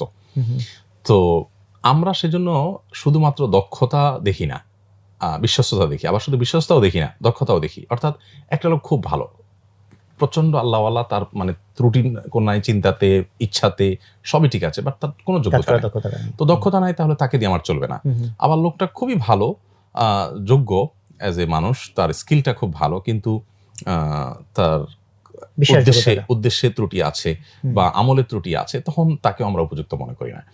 দক্ষতা এবং বিশ্বাসযোগ্যতা, এই দুইটা সমন্বয়টা আমরা করার চেষ্টা করি যে এই দুইটা থাকে কিনা। বিশেষ করে বিশ্বাসযোগ্যতাটা, এটা যদি মূল থাকে, দক্ষতা একটু কম থাকলেও তার দক্ষতাটা তৈরি করে নেওয়া যায়। এটাকে আমরা একটা মূল ধরে নিয়ে কিন্তু আমাদের ফাউন্ডেশনের সমস্ত নিয়োগগুলোতে, বিশেষ করে প্রত্যেকটা জায়গায় আমরা লোক নেওয়ার সময় এগুলোকে মাথায় রাখি যে কোরআন যেটা বলেছে, এবং এর সুফল কিন্তু আমরা পেয়েছি। আজও পর্যন্ত আমাদের আলহামদুলিল্লাহ, আমাদের যেখানে 2 জন মানুষ নিয়ে আমরা শুরু করেছি, সেখানে এখন দুপুরবেলা আমাদের খাবারের বিল আসে 16 লাখ টাকা। এটা অবশ্য আমাদের স্কিলের যে স্টুডেন্টরা আছে তাদেরটা সহ, তারা প্রায় 100 খানেকের বেশি, তো তাদের সহ এই বিলটা আসে। তো এত বেশি পরিমাণ লোক কাজ করার পরও স্কিল, আমাদের মাদ্রাসা, অনেকগুলো ডিপার্টমেন্ট যেহেতু আছে, প্রতিষ্ঠান আলাদা আলাদা অঙ্গ প্রতিষ্ঠান হয়ে গেছে এখন, তো সবগুলোতে আমরা যে লোকগুলো নিয়ে কাজ করছি, এখনো পর্যন্ত খুব বেশি হ্যাসেল আমাদেরকে পোহাতে হয় নাই, কারণ কোরআনের এই মূলনীতিটা আমরা মাথায় রেখেছি। না, আমি প্রশ্নটা এই জন্যই করলাম যে অনেক সময় মনে হতে পারে যে কোরআন কি শুধু ইন্সপিরেশনই দেয় নাকি প্র্যাকটিক্যাল যে গাইডলাইন সেটা। অবশ্যই। আমি এইবার প্রশ্নটাকে একটু অন্য ভিন্ন ধারায় নিয়ে যেতে চাই। সেটা হচ্ছে যে আমরা যখন যে কোনো একটা বই যেভাবে আমরা পড়ি, লেসন নেই, সেখানে একটা অর্গানাইজড ভাব দেখি যে একটা চ্যাপ্টার পর একটা চ্যাপ্টার, ক্রমবিন্যাস, একটা জিনিস একটার পর একটা হচ্ছে, যেখানে কোরআন প্রথম দৃষ্টিতে দেখলে মনে হবে যে ভাই কোথায় কি, এক ঘটনা শুরু চলে গেল আরেক জায়গায়, হঠাৎ এটা, তারপরে এটা, মনে হয় যেন এটার মধ্যে কিছু নাই। তো এটা তো একটা খুব ইউনিক একটা স্টাইল।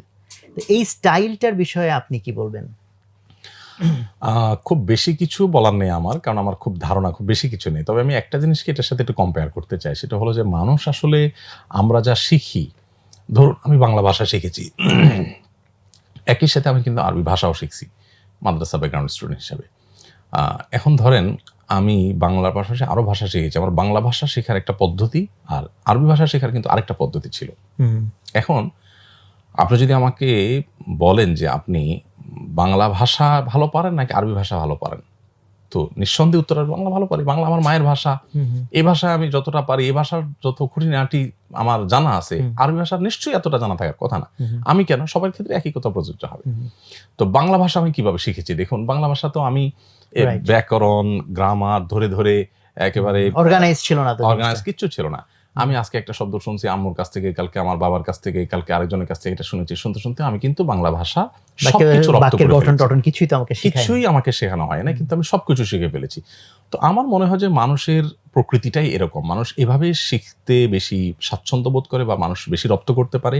বরং আমরা আজকাল যে আপনার যেটাকে গোছানো পদ্ধতি বলি, যেটাকে অর্গানাইজড ওয়ে বলি, সেই ওয়েগুলোর চাইতে ন্যাচারাল হলো ওইটা। ওই ন্যাচারাল পদ্ধতিতেই হয়তো আল্লাহ রাব্বুল আলামিন কোরআনে এভাবে রেখেছেন, এবং কোরআনে এইভাবে রাখার ফলশ্রুতিতে আমাদের কাছে অবশ্য অনেক কিছুকে মনে হতে পারে যে একটার সাথে আরেকটার কি বা মিল আছে, কিন্তু ইন্টারেস্টিং বিষয় হলো যে কোরআনকে নিয়ে এত গবেষণা হয়েছে পৃথিবীতে, এখন তো আমরা মুসলিমরা কোরআন অর্থসহ বুঝতেই রাজি না, অথচ এই কোরআনের ইতিহাস যদি আমরা জানি যে কোরআনকে নিয়ে কি হয়েছে পৃথিবীতে, মুসলমানরা কি করেছে, তাহলে আমরা দেখবো যে এক আয়ের সাথে আরেক আয়াতের দেখা যাচ্ছে যে একটা ঘটনার পর একটা নির্দেশ আসলো, কোথাকার কি, মানে কোনো মিল মনে হয় নাই, অথচ এখানে মানে সূক্ষ্ম মিল আছে এবং এত সুন্দর সুন্দর এখানে পয়েন্ট আছে যেগুলো আমাদের জানা নেই, কানেকশনস আছে। এই কানেকশনস গুলো বোঝার জন্য আলাদা আলাদা শাস্ত্র আছে, যে শুধুমাত্র কানেকশন গুলোকে নিয়ে আলোচনা করা হয়েছে সেই শাস্ত্রে। কোরআনকে কেন্দ্র করে কতগুলো শাস্ত্র হয়েছে। বোধহয় 750 হিজরির একজন বড় পণ্ডিত ছিলেন, কোরআন বিশেষজ্ঞ ছিলেন, ইমাম জারকাশী রহমতুল্লাহ আলাইহ। উনি বলেছেন যে 47টা শাস্ত্র শুধুমাত্র কোরআনকে কেন্দ্র করে গড়ে উঠেছে। শাস্ত্র মানে বই না। এক একটা শাস্ত্রের আবার হাজার হাজার পৃষ্ঠার বড় বড় বই আছে, 15 ভলিউম, 20 ভলিউম, 100 ভলিউমের বইও আছে। ঠিক একইভাবে ইমাম সুয়ুতী রহমতুল্লাহ তিনি বলেছেন 80টা শাস্ত্রের কথা তিনি বলেছেন, 80টা শাস্ত্রের কথা বলেছেন। আবার কোরআনকে কেন্দ্র করে যে ব্যাখ্যা গ্রন্থগুলো গড়ে উঠেছে, এর মধ্যে একটা ব্যাখ্যা গ্রন্থ খুব প্রসিদ্ধ, আমরা মানে মাদ্রাসার সকল স্টুডেন্টরাই জানি, ইমাম তাবারী রহমতুল্লাহ তাফসিরে তাবারী খুব বিখ্যাত। ইমাম তাবারী রহমতুল্লাহ তার স্টুডেন্টদেরকে একবার বলেছিলেন যে আচ্ছা 30,000 পৃষ্ঠা বিশিষ্ট একটা কোরআনের ব্যাখ্যা গ্রন্থ যদি আমি লিখি কেমন হবে। তখন ছাত্ররা বলল যে 30,000 পৃষ্ঠাকে একটা মানুষ লিখতে পারে, একটা বই শেষ করতে পারে, তো জীবনে শেষ হয়ে যাবে। তো পড়বে কে? তো আশ্চর্যের বিষয় তিনি লিখেছেন তাফসিরে তাবারী, তিনি ইমাম তাবারী রহমতুল্লাহ একটা গ্রন্থ লিখেছেন এবং 30,000 পৃষ্ঠা বিশিষ্ট। এবং শুধু তাই নয়, ইমাম ইউসুফ আল কাজওয়ানী রহমতুল্লাহ তার হাদায়েক যাতুল বাহজাহ নামে একটা কিতাব আছে 300 ভলিউমের কোরআনকে কেন্দ্র করে, এবং শুধুমাত্র সুলাইমান সাল্লাল্লাহু আলাইহি একটা আয়াতকে কেন্দ্র করে, একটা আয়াতের অংশ বিশেষকে কেন্দ্র করে এক ভলিউম পুরা তাফসীর লিখেছেন। আচ্ছা। এখন কোরআনকে কেন্দ্র করে যে এতগুলো শাস্ত্র আছে, এতগুলো আপনার গ্রন্থ আছে, এত গবেষণা আছে, আমরা তো কোরআনের অর্থ পর্যন্তও যেতে রাজি না। আর আরো ডেপথে যাবো, এটা তো অনেক পরের কথা। তো আমার মনে হয় যে কোরআনে কারিমের এই যে আপনি যেটা বললেন বাহ্যিকভাবে অসামঞ্জস্যতা আমরা দেখতে পাই, এই সামঞ্জস্য খোঁজবার জন্য প্রথমত এটা ন্যাচারাল, এভাবে আল্লাহ তাআলা মানুষকে শেখান।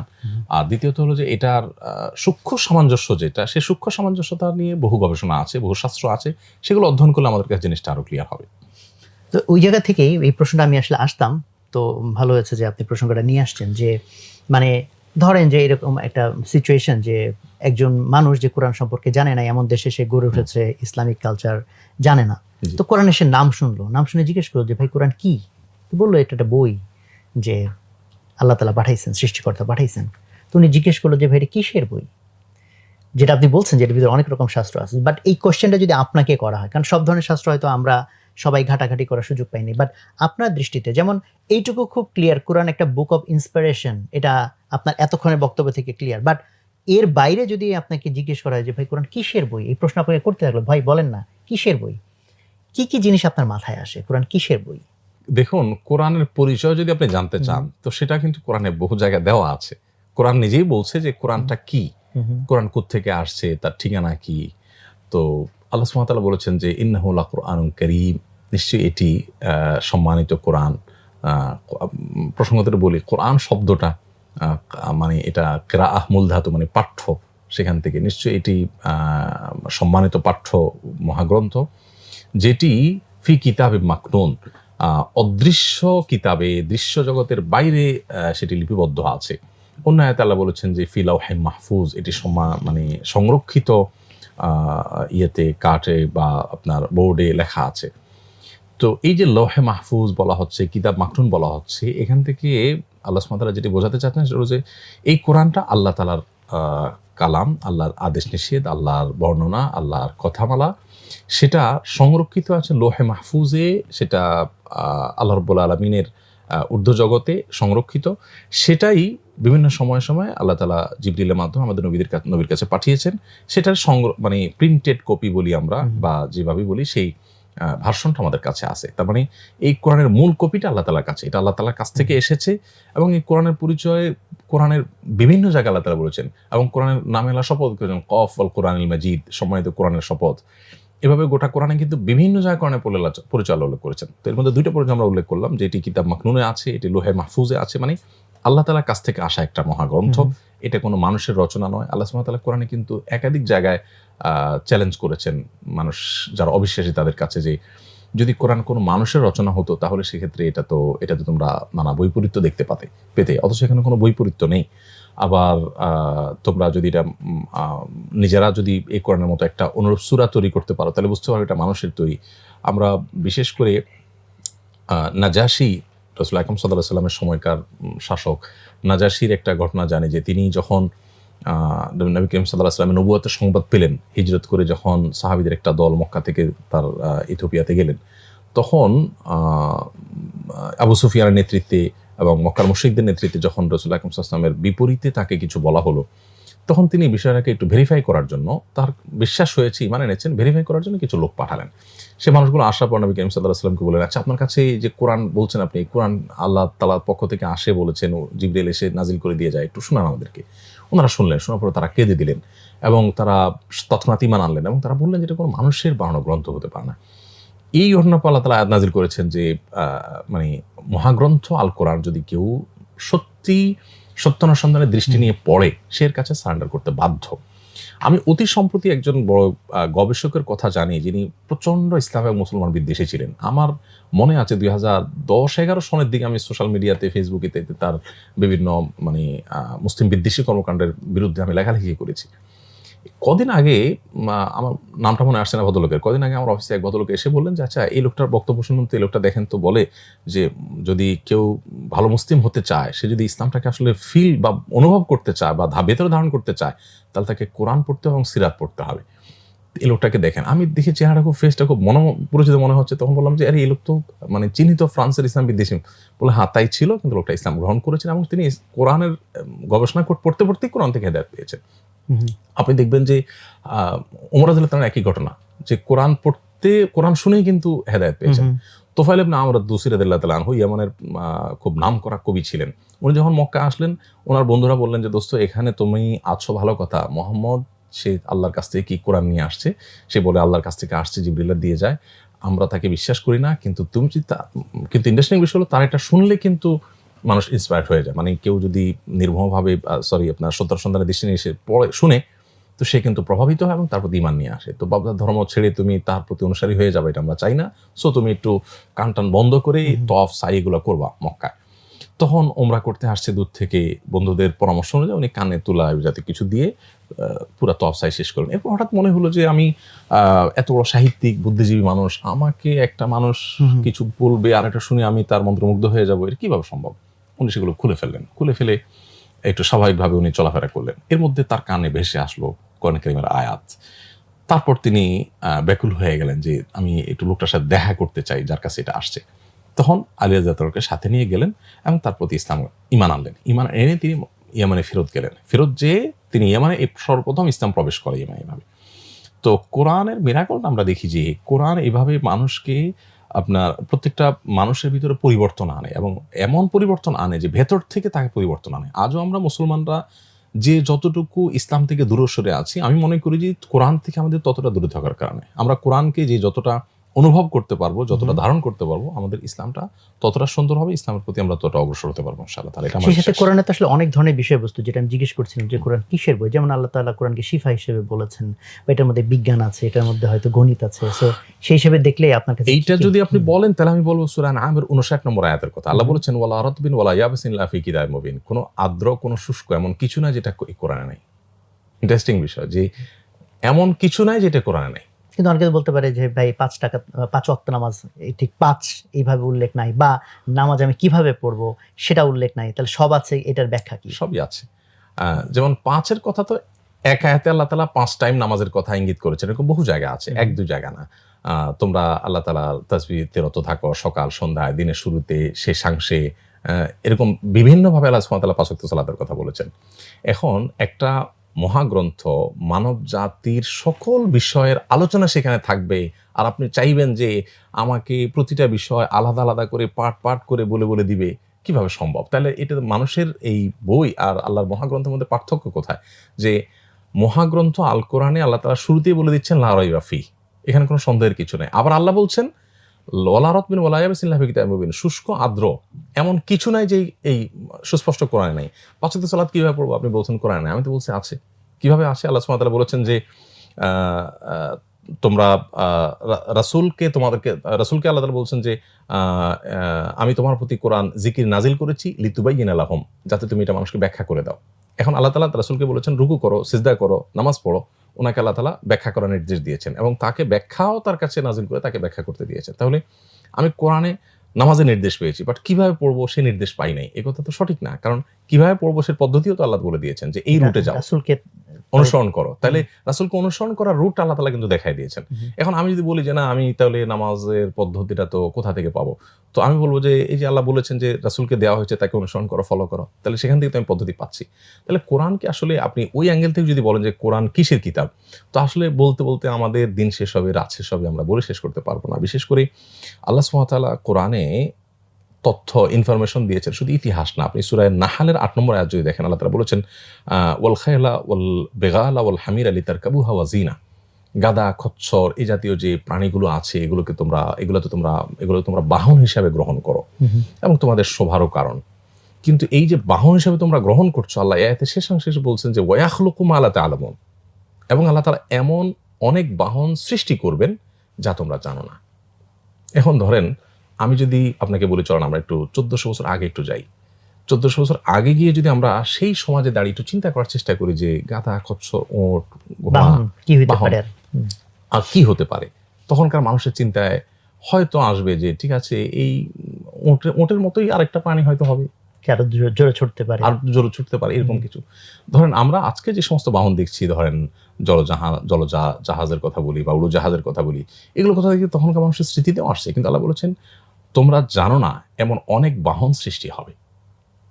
এখানে কিন্তু আজকে আমরা যে সমস্ত বাহনগুলো দেখতে পাচ্ছি এগুলোর সাথে যদি আয়াতের সাথে মিলাই তাহলে মনে হবে একেবারে জলজান্ত, মনে হচ্ছে যে এখনকার কথাই তখন বলা হয়েছে মনে হয়।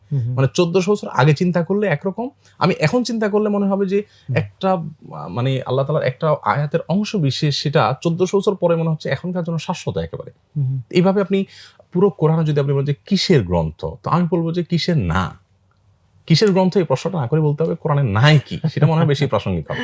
আপনি দেখেন এই কোরআনে আল্লাহ রাব্বুল আলামিন আমাদেরকে কোরআন পাঠের মাধ্যমে আমাদের স্পিরিচুয়ালি আল্লাহ তাআলা হিলিং সিস্টেম রেখেছেন কোরআন পাঠের মধ্যে। আল্লাহ বলেছেন আমি কোরআন নাজিল করেছি তোমাদের জন্য শেফা স্বরূপ। দেখুন এক জায়গায় আল্লাহ বলেছেন কোরআন তোমাদেরকে গাইড করবে, পথ দেখাবে, কোন পথে তোমার যাওয়া উচিত, কোন পথে তোমার যাওয়া উচিত না, কোন পথের শেষ পরিণাম কি।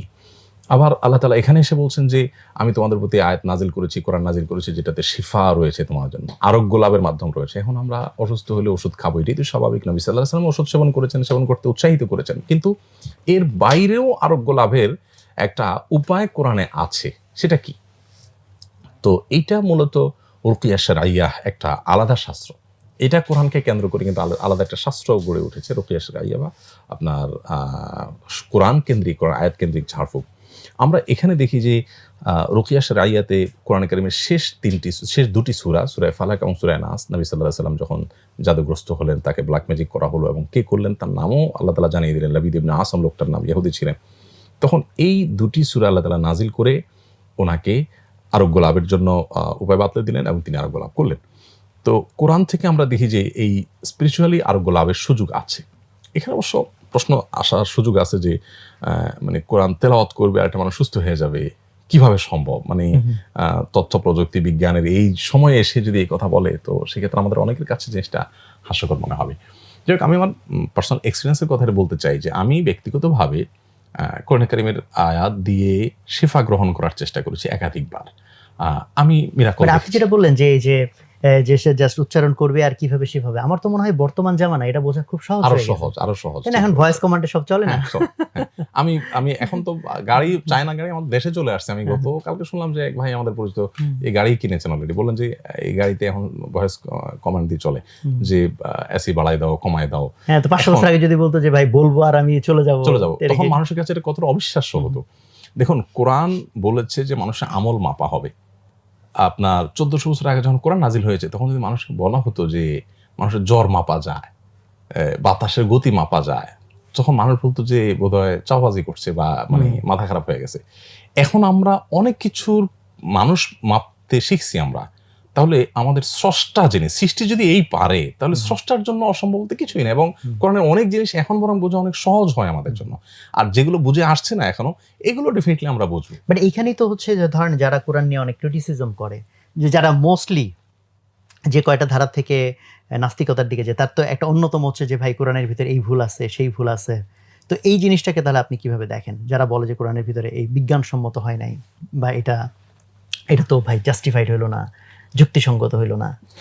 দেখুন, প্রথমত হলো যে বিজ্ঞান তো একটা ধারণা। আপনি বিজ্ঞানের ছাত্র, আমি তো বিজ্ঞানের ছাত্র না। আমি যতটুকু জানি বিজ্ঞান তো ধারণা, একটা ধারণা এখন আছে, একটা ধারণা পরিবর্তন হতে পারে, কিন্তু কোরআন তো কোনো ধারণা মানে ধারণা প্রসূত জিনিস না। শুরুতেই বলা আছে লা রাইবা ফি, এখানে সন্দেহের কোনো অবকাশই নেই, এটা চূড়ান্ত সত্য। তো কোরআনের কোনো বিষয় যদি আমাদের কাছে মনে হয় যে বিজ্ঞানসম্মত না, তাহলে হয়তো আমাদের ধারণাটা সঠিক না, আমাদের ধারণাটা তো একসময় পরিবর্তন হবে। আমার এখানে একটা ঘটনা মনে পড়ে, আজ থেকে প্রায় বছর 10 আগে আমার সোশ্যাল মিডিয়াতে এক ফেসবুক বন্ধু ছিল, তার আইডির নাম ছিল অন্ধ পৃথিবী, এবং আমার ওই আইডিয়া রিঅ্যাক্টিভ হয়ে গেছে বা নষ্ট হয়ে গেছে আইডিটা। তো অন্ধ পৃথিবী নামে এই আইডি থেকে আমার সাথে বিভিন্ন সময় তার কথা হতো। ভদ্রলোক কি আমি জানি না, বাকি আইডির নাম এটা। উনি আমাকে একবার বললেন, ভাই আপনি তো অনেক ইসলামিক কথা বলেন, আমি আপনাকে একটা প্রশ্ন করতে চাই। কোরআনে তো অনেক তথ্য আছে ভুল ভাল, এগুলা বিজ্ঞান প্রমাণ করেছে এগুলা একেবারে ভিত্তিহীন। তো আপনি কি আমাকে এগুলোর সত্যতা প্রমাণ করতে পারবেন? তাই আমি বললাম যে কীরকম? বলো যে একটা আমি আপনাকে বলবো, আপনি আমাকে সেটা যদি প্রমাণ করে দিতে পারেন যে আমি ভুলে আছি, আমি আপনার কথা মেনে নেব, ইমান আনবো, আর না হলে আপনি আমার দলে আসবেন। তো আমি চিন্তা করলাম কঠিন চ্যালেঞ্জ, আমার এত বেশি ধারণাও নাই, কিন্তু ভদ্রলোক চ্যালেঞ্জ করে বসছে। কি বুঝে আমি বললাম যে ঠিক আছে বলে তার সাথে আমি বাহাসে লেগে গেলাম অনলাইনেই। তখন উনি আমাকে বললেন, দেখেন কোরআনে আছে আল্লাহ সুবহানাহু ওয়া তাআলা কোরআনে আছে একটা আয়াত যে আল্লাহ বীর্য সম্পর্কে আল্লাহ সুবহানাহু ওয়া তাআলা বলেছেন সূরা বুরুজের মধ্যে, সূরা তারিকের মধ্যে, ইয়াখরুজু মিন বাইনিস সুলবি ওয়াত তারাইব, যে বীর্য এটা আসে হলো মেরুদণ্ড এবং পাঁজরের হাড়ের মধ্য থেকে। তো মেরুদণ্ড এবং পাঁজরের হাড়ের মধ্য থেকে বীর্য আসে আল্লাহ বললেন, আপনার কোরআন বলছে। অথচ বিজ্ঞান এখন প্রমাণ করেছে যে অন্ডকোষ থেকে এটি নির্গত হয়। তো এটা এখন প্রমাণিত সত্য, মানে এটা অস্বীকার করা আর মানে দিনকে দিন অস্বীকার করার মতো, এটা প্রমাণ হয়ে গেছে অলরেডি। তো ওখানে যে কোরআন যেটা বলেছে যে আপনার মেরুদণ্ড এবং পাঁজরের হাড্ডি থেকে আসে, ওখানে আসলে বীর্যের কিছুই নেই, অর্থাৎ ওখান থেকে বীর্য আসার মতো কোনো আপনার কোনো সুযোগই নেই। তো কোরআন এই যে একটা তথ্য দিল, অথচ বিজ্ঞান প্রমাণ করেছে যে এটা অন্য জায়গা থেকে আসে। তো এটা আপনি আমাকে প্রমাণ করেন এই কোরআনের এই তথ্য সঠিক। তো আমি প্রথমত বেকাসে একে গেলাম, কারণ আমি তো সায়েন্সের ছাত্র না যে অন্ডকোষ থেকে আসে, অথচ কোরআন বলছে পাঁজর এবং আপনার মেরুদণ্ডের হাড্ডি থেকে। পরে আমি একটু আয়াতটা আবার পড়া শুরু করলাম। এতদিন পড়ছি এমনিতেই, কিন্তু এখন ওই ভদ্রলোকের প্রশ্নের প্রেক্ষিতে একটু পড়া শুরু করলাম, আবার একটু বারবার পড়ছি। হঠাৎ করে আমার কাছে মানে মনে হলো যে আরে এখানে তো আল্লাহ তাআলা ফি শব্দ ব্যবহার করেন নাই। মধ্যে এটা বোঝানোর জন্য আরবিতে দুটি শব্দ আছে, একটা ফি আর একটা হলো আপনার বাইনা। বাইনা হয় দুটি বস্তুর মধ্যবর্তী জায়গা বোঝাবার জন্য। যেমন আমি বলতে পারি বাইনি ও বাইনাক, আমার এবং আপনার মধ্যে, তার মানে এই মাঝখানের জায়গাটা। আর যদি আমি বলি ফি, তাহলে সেক্ষেত্রে একটা বস্তুর মধ্যে হতে পারে, আপনার মধ্যে, আমার মধ্যে। আমি বলতে পারি ফি ঢাকা, মানে ঢাকার মধ্যে। আমি যদি বলি ফি ঢাকা বাইনা ঢাকা ওয়া চিটাগাং, তাহলে তার মানে হবে কুমিল্লা বা ফেনী। এখন আল্লাহ সুবহানাহু ওয়া তাআলা বলেছেন যে ইয়াখরুজু মিন বাইনিস সুলবি ওয়াত তারাইব, এটা মেরুদণ্ডের হাড় এবং পাঁজরের হাড়ের মাঝামাঝি জায়গা থেকে আসে। এখানে বাইনা শব্দ ব্যবহার করা হয়েছে। বাইনা মানে মাঝামাঝি, কোনো একটা বস্তু না, আল্লাহ এখানে দুইটা বস্তু বলেছেন, দুটো বস্তুর মাঝামাঝি জায়গা থেকে আসে। তো আমি ভদ্রলোকের পরে প্রশ্ন করলাম, ভাই অন্ডকোষটার অবস্থান আপনি যদি মেরুদণ্ডের হাড় এবং পাঁজরের হাড় সাথে তুলনা করেন, তখন কি মাঝামাঝি হয় না? এই আয়াতই তো বরং আপনার প্রমাণ করছে যে অন্ডকোষ থেকে বিজ্ঞান আজকে যে আবিষ্কার করছে বীর্য আসছে, সেই বীর্যের জায়গাটা যে এটা, কোরআন তো সেটা বলেই রেখেছে 1450 বছর আগে। বাকি আমি নিজেও তো এই অ্যাঙ্গেল থেকে চিন্তা করি না, এই অর্থ চিন্তা করি না। আপনি বলার পর চিন্তা করলাম, করে দেখলাম যে আমার কাছে দিন আমার তো পরিষ্কার হয়ে গেল। এখন তো আমার ইমান তো আপনি বাড়াই দিলেন ভাই। আমি বললাম আপনার দলে যাবো কি, উল্টা বরং আমার ইমান তো আরো বাড়াই দিলেন আপনি। এরপরেও সব অত লোক মানে স্কিপ করে চলে গেলেন, আর কোনো জবাব তিনি দিলেন না। তো এটা তো আমার মতো একটা ক্ষুদ্র মানুষের চিন্তা। একটা আয়াত থেকে আমি দেখেছি একটা আয়াতকে একাধিকবার পড়ার পর একাধিক রকমের মানে দিক আমার কাছে উন্মোচিত হয়েছে। তো কোরআনটা যে একটা মিরাকল, এই মিরাকলের একটা বড় দিক হলো যে আপনি যত পড়তে থাকবেন, যত গভীরে ঢোকার চেষ্টা করবেন, আপনি তত গভীরে যেতে পারবেন। নবী করিম সাল্লাল্লাহু আলাইহি ওয়াসাল্লাম একটা হাদিস আছে, সেটা হলো যে লিকুল্লি মিনহা যহরুন ওয়া বাতনুন। এই যে কোরআন আল্লাহ তাআলা নাজিল করেছেন, এর প্রত্যেকটার একটা বাহ্যিক লেয়ার আছে, একটা অন্তর্নিহিত লেয়ার আছে। আমরা কিন্তু বাহ্যিক লেয়ারেও যেতে পারি না ম্যাক্সিমাম মানুষ। আমরা যেটা অন্তর্নিহিত লেয়ারে যেতে পারতাম, তাহলে সেক্ষেত্রে আমাদের এই কোরআনের অনেক সুপ্ত রহস্য আমরা কিন্তু আবিষ্কার করতে পারতাম।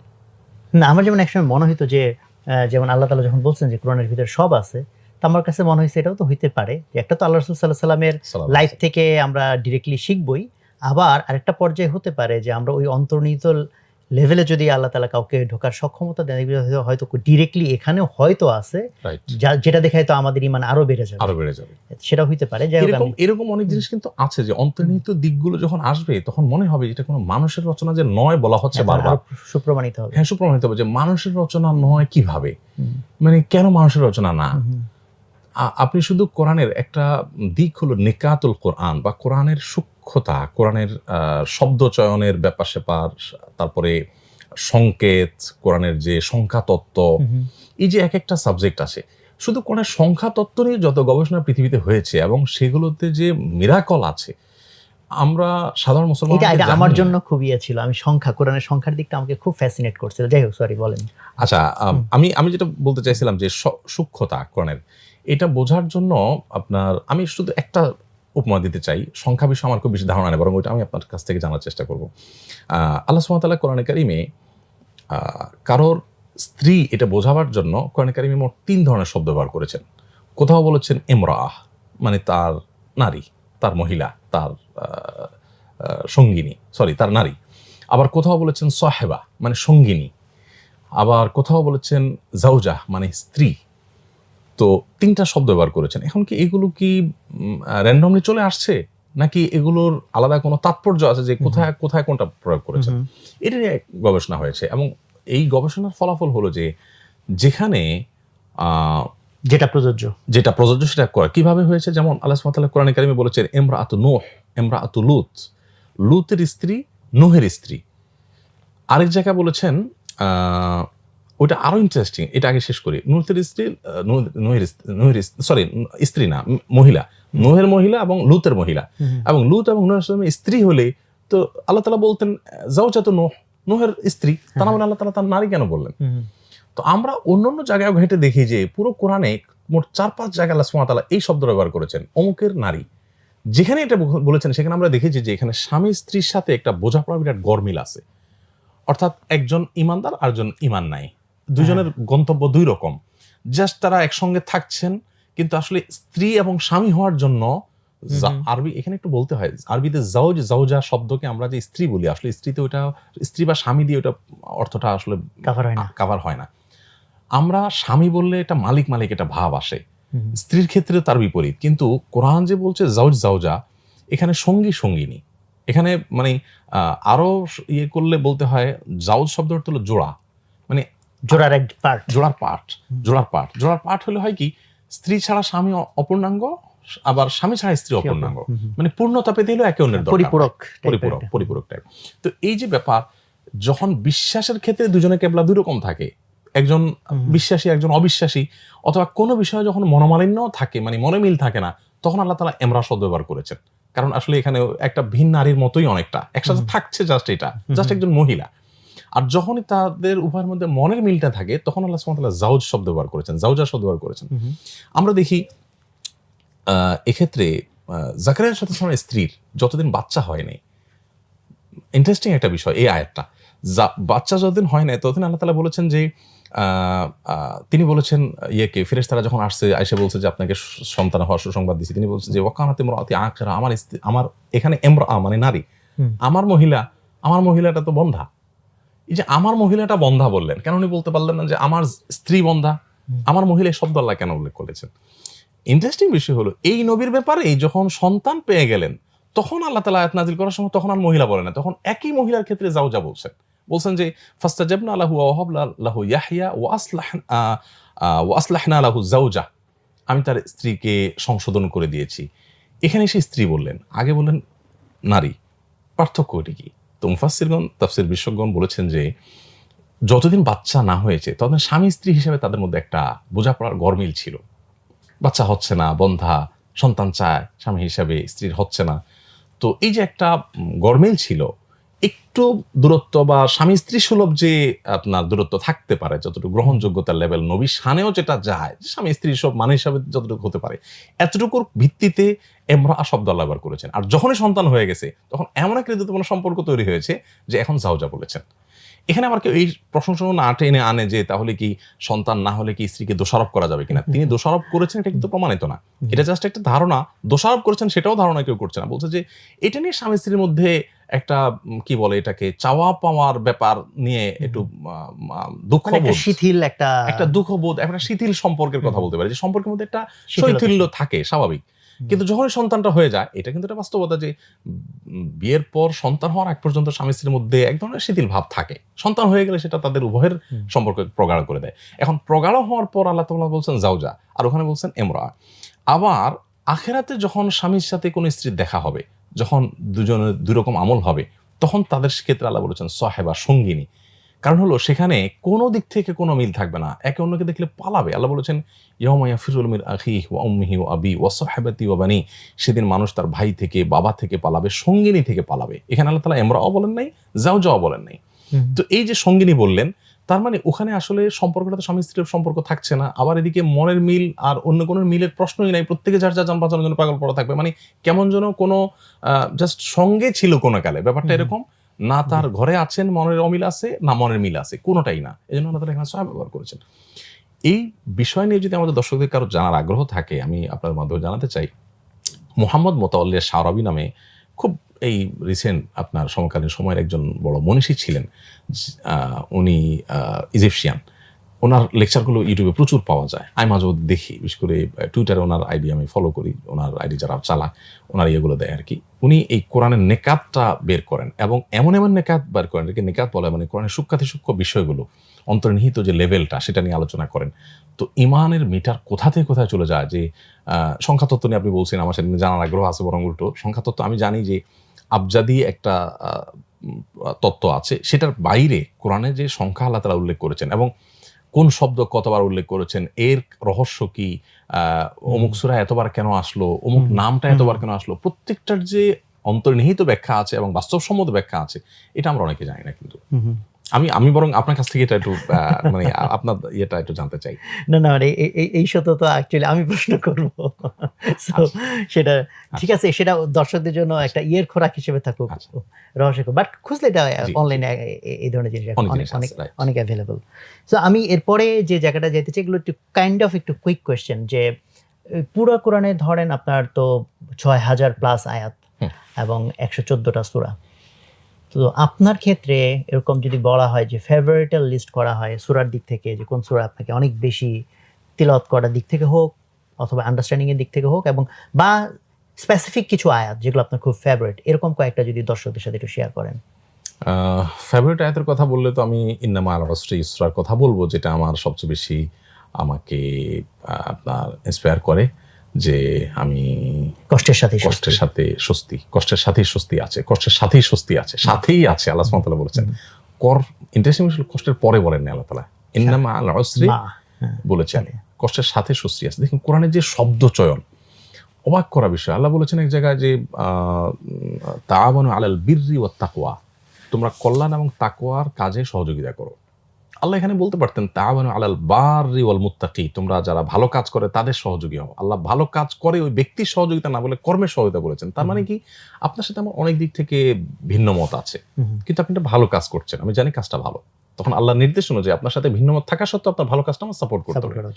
আবার যখন আল্লাহ বলতেন যে ভালো মানুষের সহযোগী হয়, তাহলে আমার দৃষ্টিতে আপনি তো ভালো মানুষ না, সো আমি আপনার সহায়তা করবো না ভালো কাজেরও।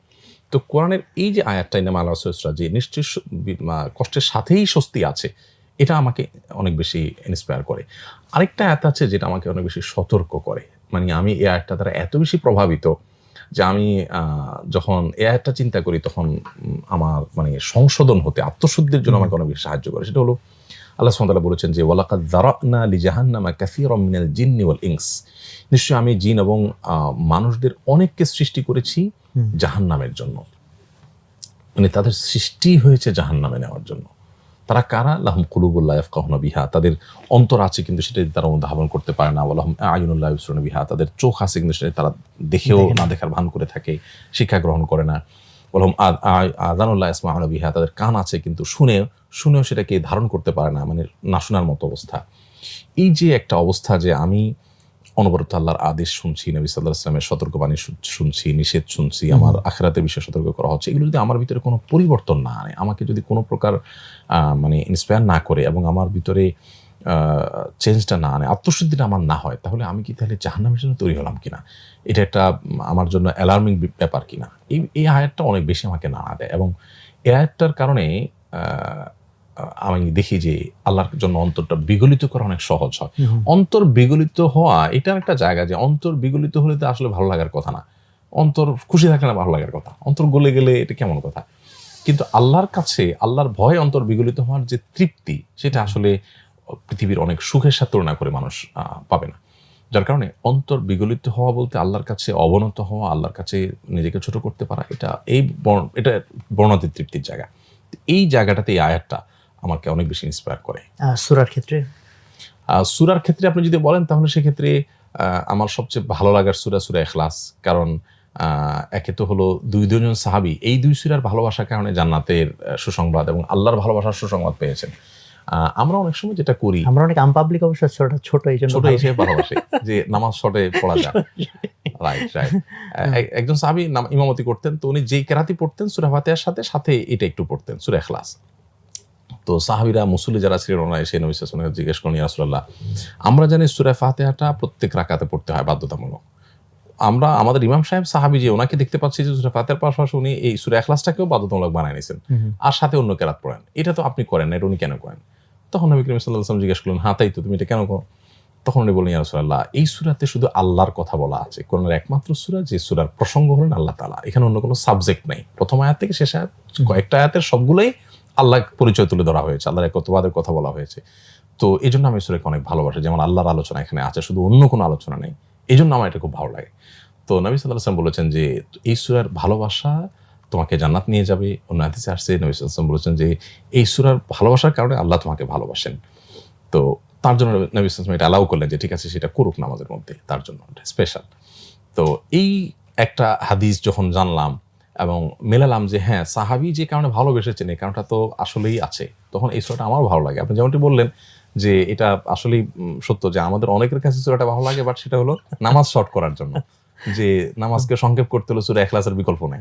সো সেই জায়গা থেকে আমরা ভালোবাসি, কিন্তু সাহাবীরা ওই জায়গা থেকে ভালোবাসতেন না, তাদের ভালোবাসা ভিন্ন জায়গা ছিল। আর এমনি তেলাওয়াত শোনার যদি বলেন তো আমি সূরা হিজর এটার তেলাওয়াতটা আমার খুব ভালো লাগে। সূরা হিজর এবং সূরা হিজরের তেলাওয়াতটাতে বিশেষ করে আসহাবে হিজরের ঘটনা যেমন আছে, আবার এই ঘটনার যে বর্ণনাটা, এটা আমার কাছে অনেক বেশি একেবারে বেশ এফেক্টিভ মনে হয়। যার কারণে এই সূরার তেলাওয়াতটা আমি খুব বেশি শুনি। আমি যদি বলি যে কোন আয়াত সূরা বেশি শুনি, তবে সূরা হিজরটা বেশি শুনি।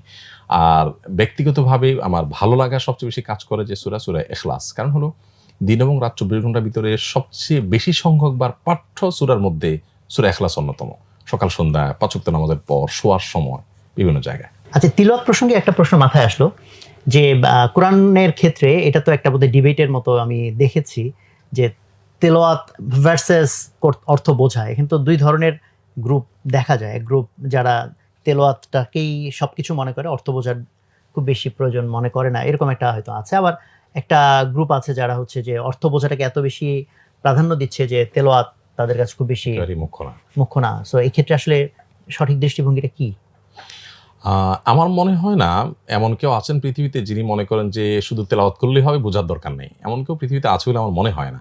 তবে এইটা ঠিক যে অর্থ বোঝার গুরুত্বটা কম অনুধাবন করেন এরকম মানুষ পৃথিবীতে অনেক আছে। যেমন আমরা সাধারণ মুসলমানদের কথায় যদি বলি, আপনি শুরুতে কিন্তু বলেছেন পৃথিবীতে সবচেয়ে বেশি পাঠ্য বই এই মহাগ্রন্থ আল্লাহর কালাম। এর চেয়ে বেশি পড়া হয় অন্য কোনো বই এরকম নাই। ধরেন আপনি আমাকে যদি জিজ্ঞেস করেন আপনার জীবনে কতবার পড়ছেন, তো আমি সংখ্যা জীবনে আপনাকে বলতে পারবো না, এত অগণিতবার পড়া হয়েছে। একজন হাফেজ তার জীবনে কতবার পড়ে সেটা সে নিজেও কোনোদিন বলতে পারবে না।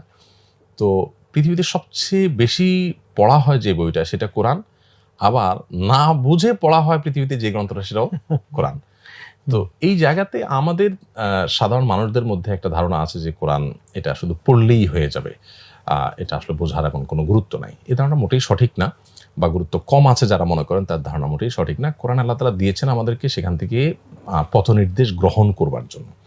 আল্লাহ কিন্তু কোরআনে একেবারে শুরুতেই বলেছেন হুদাল লিল মুত্তাকিন, একদম শুরুর দিকে আয়াতে বলেছেন আলিফ লাম মিম যালিকাল কিতাব লা রাইবা ফিহি হুদাল লিল মুত্তাকিন। এই কোরআন কোনো সন্দেহ নাই এইটা কিন্তু মুত্তাকিদেরকে পথ দেখাবে। অন্য জায়গায় হুদাল লিন নাস এসছে, তার মানে মানব জাতিকে পথ দেখাবে। এখন পথ দেখাবে মানে তো সেখানে আল্লাহ তাআলা আমাদের চলার পথ, আমাদের রুট বাতলে দিয়েছেন। তো এখন আমি যদি না বুঝি তো আমাকে কিভাবে সেটা পথ দেখাবে, আমাকে তো বুঝতে হবে।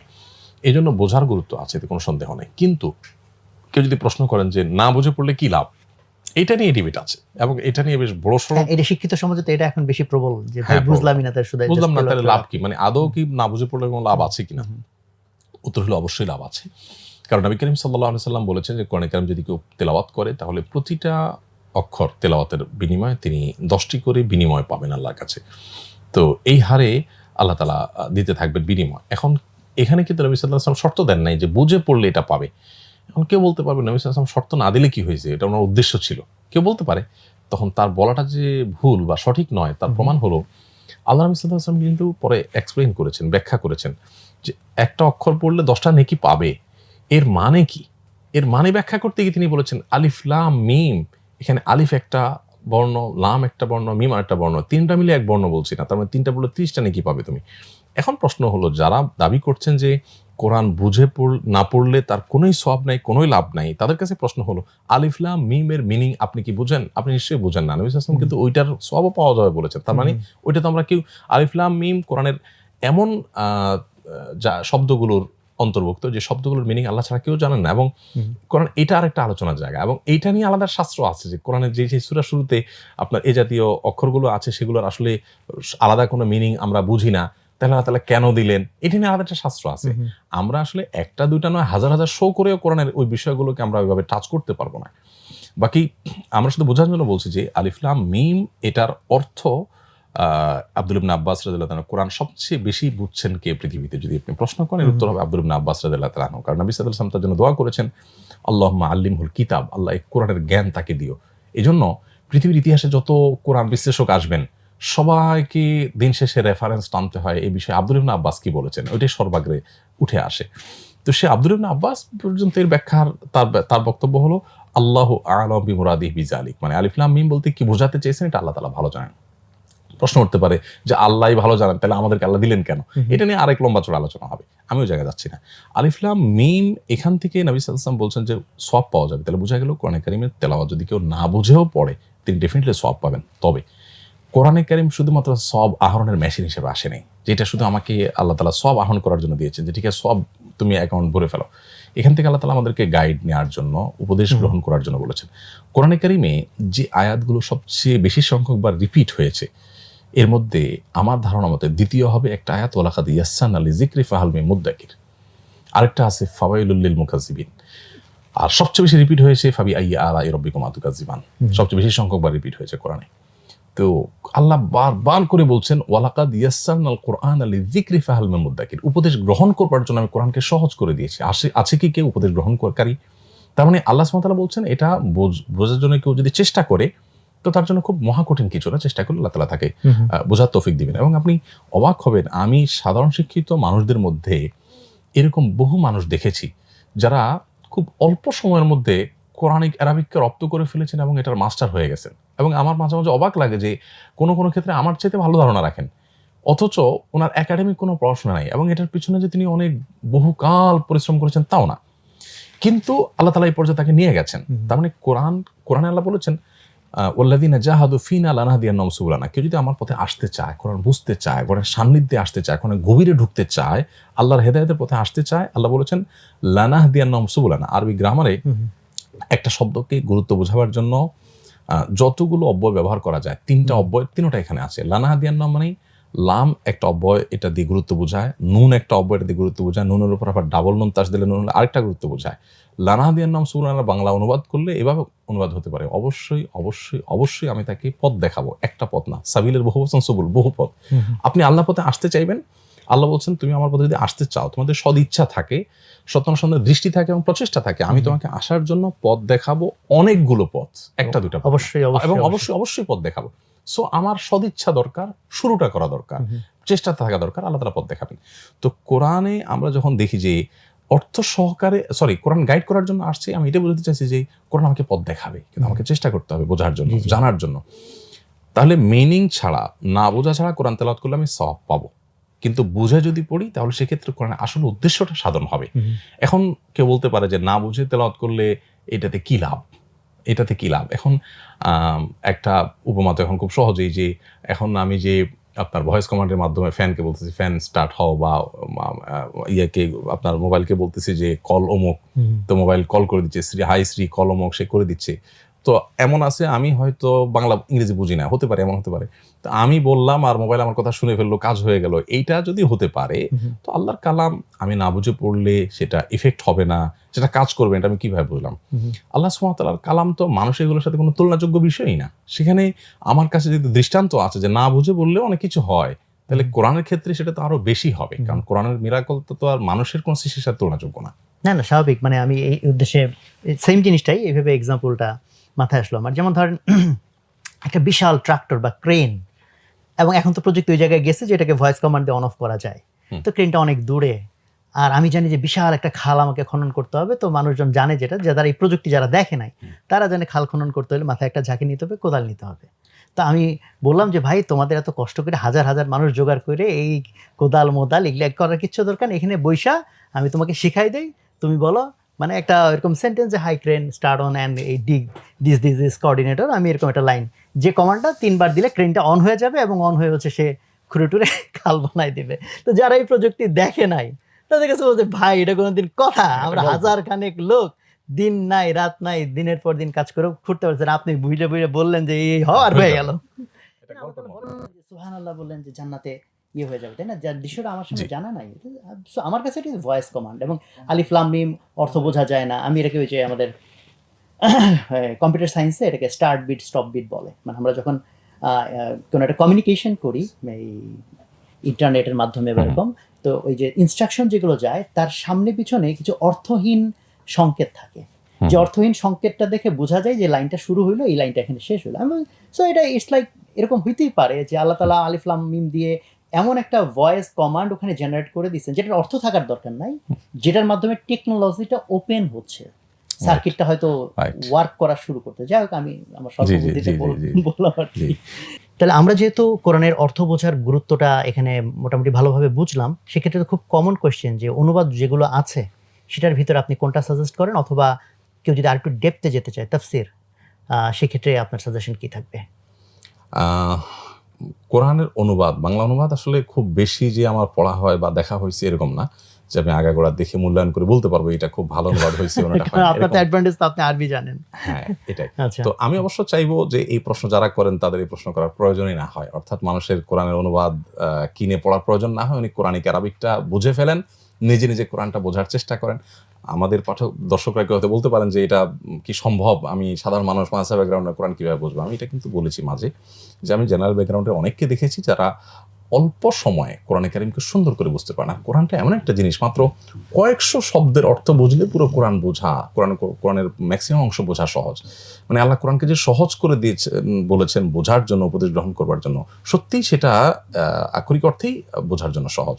সো আমরা যদি কোরআনিক অ্যারাবিকটা রপ্ত করতে চাই, আমার তো মনে হয় কেউ যদি 4 মাস একটু ভালো করে চেষ্টা করে, তার দ্বারা কোরআনিক অ্যারাবিক বোঝা, কোরআনিক অ্যারাবিক বলতে জেনারেল আরবি থেকে শুধু কোরআনে যে ওয়ার্ডগুলো ব্যবহার হয়েছে সেগুলোকে আলাদা করে আপনার যদি শিখতে চায় কেউ, তাহলে পুরো আরবি শেখারও প্রয়োজন নাই, শুধু ওইটুকু থেকে তার কোরআনের 60 থেকে 70% পর্যন্ত তার বুঝে ফেলা সম্ভব, যেটা তিনি তেলাওয়াত করলে তখন রিলেট মোটামুটি করতে একটা পারবে। অর্থ বুঝতে পারেন। অর্থ বুঝো, আমরা বলি নামাজে মনোযোগ হয় না কেন, তাহলে তো অর্থ বুঝলে সম্ভব। আর এরপরে যদি কেউ অনুবাদ চান, তাহলে সেক্ষেত্রে বাজারে যে সমস্ত অনুবাদগুলো আছে, ইসলাম ফাউন্ডেশন অনুবাদটা আছে, ডক্টর মুজিবুর রহমান সাহেব অনুবাদটা আছে বেশ ভালো, তাহসিল কোরআন আছে একটা, আর অনেকগুলো অনুবাদ আছে যেটা খুবই ভালো এবং গ্রহণযোগ্যতার একটা ভালো স্তরে গিয়ে পৌঁছেছে আলহামদুলিল্লাহ। এর বাইরে আরো যেগুলো আছে, আসলে অনুবাদ আমাদের দেশে একেবারে ফেল না, মানে কোনোভাবেই অনুবাদের কোনো কোয়ালিটি হয় না, এরকম অনুবাদ আমার জানার মতো একটাও নেই। মানে আমি যেগুলো টুকটাক দেখছি, খুব ডিপলি দেখি নাই, যতটুকু দেখেছি দেখার পর আমার কাছে মনে হচ্ছে এগুলো সবগুলো মোটামুটি একটা মানদণ্ড মেনটেন হয়েছে। কারণ কোরআন যেহেতু এখানে আসলে এককভাবে অনুবাদ খুব কমই হয়েছে, একটা বড় বোর্ড Team কাজ বসে করেছে। টিম কাজ করেছে।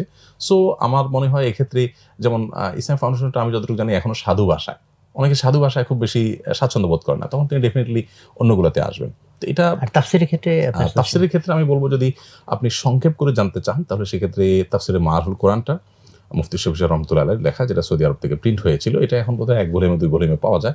মানে একটা হলো মারহুল কোরআনের ফুল ভার্সন, সেটা তো 8 ভলিউমের বিশাল বড়, আর এটা সংক্ষিপ্ত ভার্সন যেটা 2 ভলিউম বা 1 ভলিউমে, সেটা আমার কাছে বেশ উপযোগী মনে হয়। মৌলানা তাকি উসমানী সাহেবের তাওজিল কোরআনটাও বেশ অসাধারণ এবং চমৎকার। সংক্ষিপ্ত তাফসিরের মধ্যে এগুলোকে আমি মোটামুটি উপযুক্ত মনে করি। এর বাইরে যদি কেউ ডিটেইল জানতে চান, তাহলে সেক্ষেত্রে তাফসির ইবনে কাসিরটা আমার মনে হয় খুব বেশি উপযোগী এবং বুঝতে খুব সহজ আমার সাধারণ মানুষের জন্য।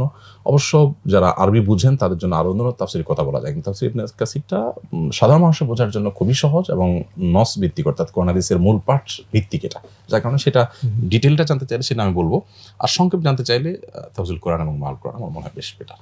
আচ্ছা, আমি লাস্ট কোশ্চেনটার সাথে মিলিয়ে প্রশ্নটা করতে চাই। এখানে যেটা আসলো যে প্রেক্ষাপটের উপর ডিপেন্ড করে তো আসলে অর্থটা বুঝতে হয়। জি। কাজে একজন যখন জাস্ট অর্থের অনুবাদ পড়ে পড়ে অর্থ বোঝার চেষ্টা করবে, তাহলে তার মিসগাইডেড হয়ে যাওয়ার চান্স থাকবে কিনা, ভুল জিনিস ব্যাখ্যা নিজে নিজে দাঁড় করানোর সম্ভাবনা থাকবে খুবই কিনা? ইম্পর্টেন্ট, খুবই ইম্পর্টেন্ট। দেখুন, কোরআন আজীব একটা বিষয়। কোরআন যেরকম পথ দেখায়, কোরআন কিন্তু গুমরাহ করে। কিভাবে গুমরাহ? আল্লাহ সুবহানাহু ওয়া তাআলা বলেছেন কিন্তু কোরআনে কারিমে। অর্থাৎ কোরআন যদি কেউ ভুলভাবে বুঝতে যায়, বা কোরআন যে প্রক্রিয়ায় তার পাঠ করতে নির্দেশ করেছেন আল্লাহ তাআলা, এটা যদি কেউ ভায়োলেশন করে, তাহলে এই কোরআন পড়ে বরং সে আরো বিভ্রান্ত হতে পারে, এই আশঙ্কাও আছে। নরমালি কোরআন পথ প্রদর্শক, কিন্তু মিসগাইড হতে পারে কখন, যখন সে ওই পদ্ধতিগুলো তে ত্রুটি করে। যেমন আল্লাহ সুবহানাহু ওয়া তাআলা কোরআন পাঠের শুরুতে আমাদেরকে আল্লাহ শয়তানের কাছ থেকে পানাহ চাইতে বলেছেন। ওয়াইদা ক্রাআতাল কুরআন ফাস্তাইজ বিল্লাহি মিনাশ শাইতানির রাজিম, তুমি যখন কোরআন পাঠ করবে শয়তানের কাছ থেকে আল্লাহর কাছে পানা চেয়ে নাও। এখন পৃথিবীতে আর কিছু পাঠ করতে শয়তানের কাছে পানা চাইতে হয় না। আপনি দোয়া পড়বেন, শয়তানের কাছে পানা চাইতে হবে না। হয়তো দোয়াটাই শয়তানের কাছে পানা চাওয়া, সেটা এক জিনিস। আরেকটা হলো জেনারেল দোয়া, জেনারেল জিকির। আউযুবিল্লাহ পড়ে কোনো জিকির করতে বলা হয়নি, আউযুবিল্লাহ পড়ে ওযুও করতে বলা হয়নি, আউযুবিল্লাহ পড়ে কোনো কিছু করতে বলা হয়নি, আউযুবিল্লাহ পড়ে শুধু কোরআন পাঠ করতে বলা হয়েছে। কারণ শয়তান আমাকে কোরআনের কোনো আয়াত থেকে আমি আল্লাহর কোনো উদ্দেশ্য আমি ধরতে চাই, শয়তান আমাকে অন্য কোনো উদ্দেশ্য মাথায় এনে আমাকে বিভ্রান্ত করতে পারে, ওয়াসওয়াসা দিয়ে ফেলতে পারে। এই জন্য আউযুবিল্লাহ পাঠ করতে বলছেন। এবং কোরআনের শেষ সূরাটা আপনি দেখেন, কুল আউযু বিরাব্বিন নাস মালিকিন নাস ইলাহিন নাস মিন শাররিল ওয়াসওয়াসিল খান্নাস আল্লাযী ইউওয়াসওয়িসু ফি সুদুরিন নাস। সকল পানা চাইছি কোত্থেকে? শুরু আউযুবিল্লাহ দিয়া, কোরআন শুরু হবে তেলাওয়াত হবে আউযুবিল্লাহ দিয়া, শেষের সূরা আমরা দেখছি যে শয়তানের ওয়াসওয়াসা থেকে আল্লাহর কাছ থেকে পানা চাওয়া শিক্ষা দেওয়া হচ্ছে। তার মানে কি, কোরআনে কিন্তু বারবার আল্লাহ বলেছেন শয়তান হলো আমাদের স্পষ্ট শত্রু। এবং কোরআনে বারবার এই যেটা আলোচনা হয়েছে, এটা আমাদের জীবনে সবচেয়ে অপ্রাসঙ্গিক। এখন আমরা যারা প্র্যাকটিসিং মুসলিম, সিরিয়াস নামাজ রোজা করি, তারাও কয়জন শয়তানকে নিয়ে ভাবি? আমরা দুনিয়ার অনেক শত্রু নিয়ে ভাবি, অনেক কিছু নিয়ে ভাবি, অমুক ষড়যন্ত্র করতেছে ইসলামের নামে, এগুলো ভাবি, কিন্তু শয়তান যে বিহাইন্ডে কাজ করছেন আমরা ভাবি না। সো কোরআন এটা দ্বারা মিসগাইডেড না হওয়ার জন্য আল্লাহ তাআলা শয়তান থেকে পানা চাইতে বলেছেন। এবং দিনের মধ্যে বিনয় কাজ করবে, অহংকার কাজ করবে না, যে আমি অনেক জ্ঞানী হইয়াও শয়তান অনেক কিছু জানতো কিন্তু সে বিভ্রান্ত হয়েছে। সো আমার জ্ঞানে আমাকে অহংকারী যেন না করে, আল্লাহর কাছে পানা চাইবো। ওযু করতে হয় কোরআন স্পর্শ করার আগে, এবং এটাই বিশুদ্ধতর মত, এটাই সংখ্যাগরিষ্ঠ ইমামদের মত। তো ওযু করতে হয় কেন? কোরআন স্পর্শ করতে গিয়ে কিছু স্পর্শ, এরকম কোনো মাসলা না যে মার মাথা হাত দিতে হলে, আপনার সন্তানের গায়ে হাত দিতে হলে, প্রিয়জনের গায়ে হাত দিতে ওযু করতে হবে, কোনো কথা তো নেই। একটাই জিনিস যেটা টাচ করতে ওযু লাগবে। ইভেন আপনি মসজিদ টাচ করছেন, তাও কিন্তু আপনার ওযু ছাড়া টাচ করতে পারেন। টাচ করতে হলে ওযু করতে হবে, সেটা হলো কোরআন। তার মানে ওযু কিন্তু, ওযুর ব্যাপারে মানে বিভিন্ন হাদিস থেকে আমরা জানি যে শয়তানের থেকে পানা চাওয়ার একটা বড় অস্ত্র হলো ওযু ইমানদারের। যখন ইমানদার ওযু করে ফেলে তখন তার অনেকটা সেফ হয়ে যায় শয়তান থেকে। সো আমরা দেখলাম যে দুইটা সেফটি, একটা হলো ওযু আর একটা হলো আউযুবিল্লাহ পাঠ করা। এর মাধ্যমে কোরআন তেলাওয়াত শুরু করতে হয়। এরপর 3 নম্বরে হলো যে কোরআন আল্লাহ রাব্বুল আলামিন নাজিল করেছেন নবীর উপরে, এবং নবীকে দায়িত্ব দিয়েছেন লিতুবাইয়িনা ইলাইহিম মা নুজিলা ইলাইহিম, যে কোরআন নাজিল করা হয়েছে এটা যাতে মানুষের কাছে আপনি ব্যাখ্যা করে দিতে পারেন, এটা আপনাকে এজন্য পাঠানো হয়েছে। সো কোরআন বোঝার জন্য নবী সাল্লাল্লাহু আলাইহি ওয়াসাল্লামের হাদিসের প্রয়োজন হবে। কেউ যদি হাদিসকে অস্বীকার করে কোরআন সে নিজে নিজে বুঝতে চেষ্টা করে, তাহলে সে বিভ্রান্ত হবে নিশ্চিত। কারণ কোরআনে আল্লাহ সালাত আদায় করতে বলেছেন। এখন সালাত আদায়ের অনেকগুলো মিনিং আছে। তাফসিরে বায়জাবিতে আমি যদি ভুল না করি, তাফসিরে বায়জাবি কোরআনের ব্যাখ্যা গ্রন্থ, সেখানে সালাতের একটা অর্থ আনা হয়েছে যে নিতম্ব নাড়ানো, তাহরিকুস সালাওয়াইন। এখন আসেন, মানে এটা বোঝার জন্য বলা যে একটা মূল ধাতু থেকে কত নেগেটিভ এবং কত বিপরীতমুখী অর্থ হতে পারে। সো এই অর্থটা বোঝার জন্য নবী সাল্লাল্লাহু আলাইহি ওয়াসাল্লামের হাদিসের সাহায্য নিতে হবে। এবং সেই সাথে আমরা যারা সাধারণ মানুষ, কোনো না কোনো ভালো প্রাজ্ঞ আলেম, এক বা একাধিক আলেমের তত্ত্বাবধানে থেকে আমরা কোরআন যদি স্টাডি করি, তাহলে সেক্ষেত্রে বিভ্রান্তির হাত থেকে আমাদের বাঁচাটা সহজ হবে। আর যদি আমি নিজে নিজে সবকিছু বুঝে ফেলবো মনে করি, এই গ্রন্থের মানে বৈশিষ্ট্যই তো এই যে এটা আপনি একা একা আসলে কুল কেনারা করতে পারবেন না, আপনাকে হেল্প নিতে হবে। সো একজন সাধারণ মানুষ হিসেবে আমরা অবশ্যই কোনো না কোনো দক্ষ পণ্ডিত, এক বা একাধিক আলেমের শরণাপন্ন হব, তাদের সহযোগিতা নিব। এবং সোহবতের ব্যাপারটা এখানে চলে আসে। আল্লাহ তাআলা কিন্তু চাইলে, এবং মক্কার মুশরিকরা চাইছিল যে কেন এই কোরআন একজন ফেরেশতা নিয়ে আসে না, এসে আমাদেরকে মিরাকলের মতো দেয় না। তো মক্কার ছাদে যদি জিবরিল এসে কোরআন রেখে যেতেন, তাহলে তারা সচক্ষে দেখতো মিরাকল, আর আসমান থেকে আসছে, তাহলে এটা সন্দেহ করার সুযোগ নেই। এটা তো হতে পারতো। আল্লাহ সুবহানাহু ওয়া তাআলা সেটা কেন করেন নাই? কারণ নবীর প্রতি আল্লাহ পাঠাইছেন, উনি দেখাইছেন, ব্যাখ্যা করেছেন, নিজে সেটা আমল করেছেন, ইমপ্লিমেন্ট করেছেন, এবং মানুষের ভেতরে সেটা রপ্ত হয়ে গেছে। এভাবে কোরআন আমাদেরকে বুঝতে হবে। এখন আমরা যদি মনে করি যে না, আমি নিজে নিজে বুঝে ফেলবো, তো এটা আসলে কোনো দিনই সম্ভব নয়। নিজে নিজে বুঝে ফেলার মতো জিনিস হলে আল্লাহ জিবরিল দিয়ে পাঠিয়ে দিতেন, যে ঠিক আছে, যার মতো সে বুঝানো। বোঝানোর জন্য যে লোকের প্রয়োজন আছে, এটা এখান থেকে বোঝা যায়। এই জন্য আল্লাহ তাআলা আসমান থেকে শুধু কিতাবুল্লাহ পাঠান নাই, রিজালুল্লাহ পাঠিয়েছেন। আল্লাহর কিতাবও পাঠিয়েছেন, আল্লাহর মানুষও পাঠিয়েছেন। সো আমি আল্লাহর কিতাবটা নিব আর রেজাল্টটা নিব না, এটা আসলে হয় না। এই জন্য আমাদেরকে আজও যদি কোরআন বুঝতে হয় বা দিন বুঝতে হয়, ইসলাম বুঝতে হয়, আমাদেরকে কোনো না কোনো ব্যক্তিত্বের, আল্লাহর নেককার বান্দা, কোরআন হাদিসের জ্ঞান আছে, এবং তিনি আবার কারোর দ্বারা গাইডেড হয়েছেন এভাবে, এবং এই পরম্পরা নবী সাল্লাল্লাহু আলাইহি ওয়াসাল্লাম পর্যন্ত গিয়েছে, সেখান থেকে আমাদেরকে দিনটা বোঝার চেষ্টা করতে হবে, কোরআনটা বোঝার চেষ্টা করতে, তাহলে সেক্ষেত্রে মিসগাইডেড হওয়া থেকে আমরা রক্ষা পাবো। আরেকটা সূরার কথা আমি বলতে পারি, সূরা গাশিয়া। আপনি যদি বলেন যে একেবারে ভেতর নাড়িয়ে দেওয়ার মতো, মানে একজন ইমানদার হিসাবে মানে একবারে তেলাওয়াতের সাথে সাথে পশম দাঁড়িয়ে যাওয়ার মতো, এবং আপনার ইমান জেগে ওঠার মতো যদি বলেন, আমার কাছে সবচেয়ে ইফেক্টিভ মনে হয় সূরা গাশিয়া। প্রিয় নবী সাল্লাল্লাহু আলাইহি ওয়াসাল্লাম এই সূরাটা কেন এত বেশি পড়তেন বিভিন্ন সালাতে, এটা আমি আগে এতটা বুঝি নাই। বিশেষ করে আমি নিজে যখন এটাকে প্র্যাকটিস করা শুরু করলাম, তেলাওয়াত করতে শুরু করলাম, যত তেলাওয়াত করি মনে হচ্ছে প্রতিবারই ভিন্ন ভিন্ন এর মর্ম আমার কাছে, এক একটা আয়াত যেন আমাকে এসে চোখ রাঙানি দিয়ে যেন সতর্ক করে আমার জীবনকে শুধরাবার জন্য।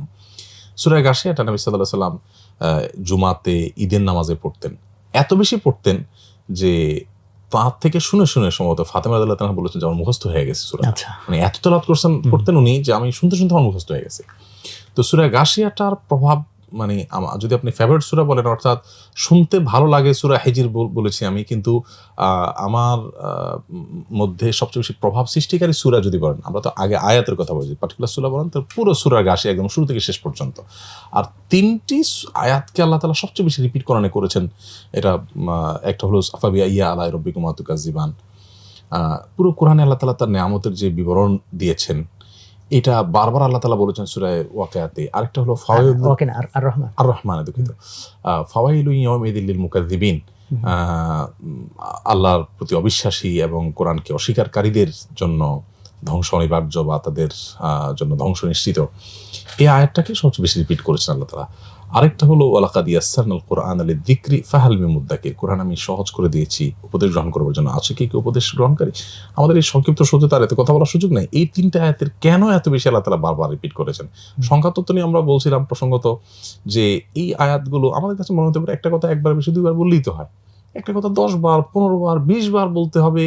এই আপনার 5 মিনিটের বক্তব্য আকিমুস সালাওয়াত ওয়াজ যাকাত তো প্রায় 80 বারের কাছে, আকিমুস সালাওয়াত এরকম বেশি আসছেন। আমি সূরা পুরো আয়াতের কথা বলেছি। আমরা শব্দ বললে আরো অনেক শব্দ আসবে। আর দিন, এই শব্দ দিন বিভিন্নভাবে 365 বার আসছে। 365 বার কেন আসছে সেটা আলাদা ব্যাখ্যা করার সুযোগ আছে, কিন্তু পুরো আয়াতের রিপিট যদি বলি তখন এই 3টা আয়াতের কথা আসে, আরো থাকতে পারে। তো এগুলো নিয়ে আমাদের, মানে আমরা যদি ভাবতে চাই তো ভাবনার বহু জগৎ আছে এবং সুযোগ আছে। জাস্ট এটা বোঝাবার জন্য বলা যে কেন আল্লাহ তাআলা বারবার রেখেছে।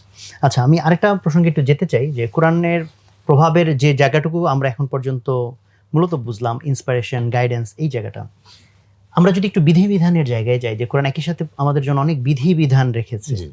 তো যে ক্ষেত্রে বর্তমান সময়ে এসে যে কন্ট্রোভার্সিটা যারা কোরআন নিয়ে বিভিন্ন সমালোচনা করেন তাদের মুখে যেটা, যে ভাই 1400 বছর আগের যে রীতিনীতি, তার জন্য যে ইনস্ট্রাকশন, এই 1400 বছরে কত কিছু বদলাই গেছে, তো এই কোরআন কি 1400 বছর পর কি খাটে? তো এরকম যে তারা একটা বলেন, তো সেক্ষেত্রে আপনার কি রেসপন্স? দেখুন, কোরআন তো আল্লাহ তাআলা গোটা মানব জাতির জন্য দিয়ে গেছেন, কিয়ামত পর্যন্ত এটি ভ্যালিড থাকবে এবং এর কার্যকারিতা থাকবে। আমরা কোরআনের বিভিন্ন আয়াত, বিভিন্ন নির্দেশ, বিভিন্ন নিষেধ এটা নিয়ে পর্যালোচনা করলে হয়তো আমাদের কাছে বাহ্যত মনে হয় যে এটা এখন খাটে না।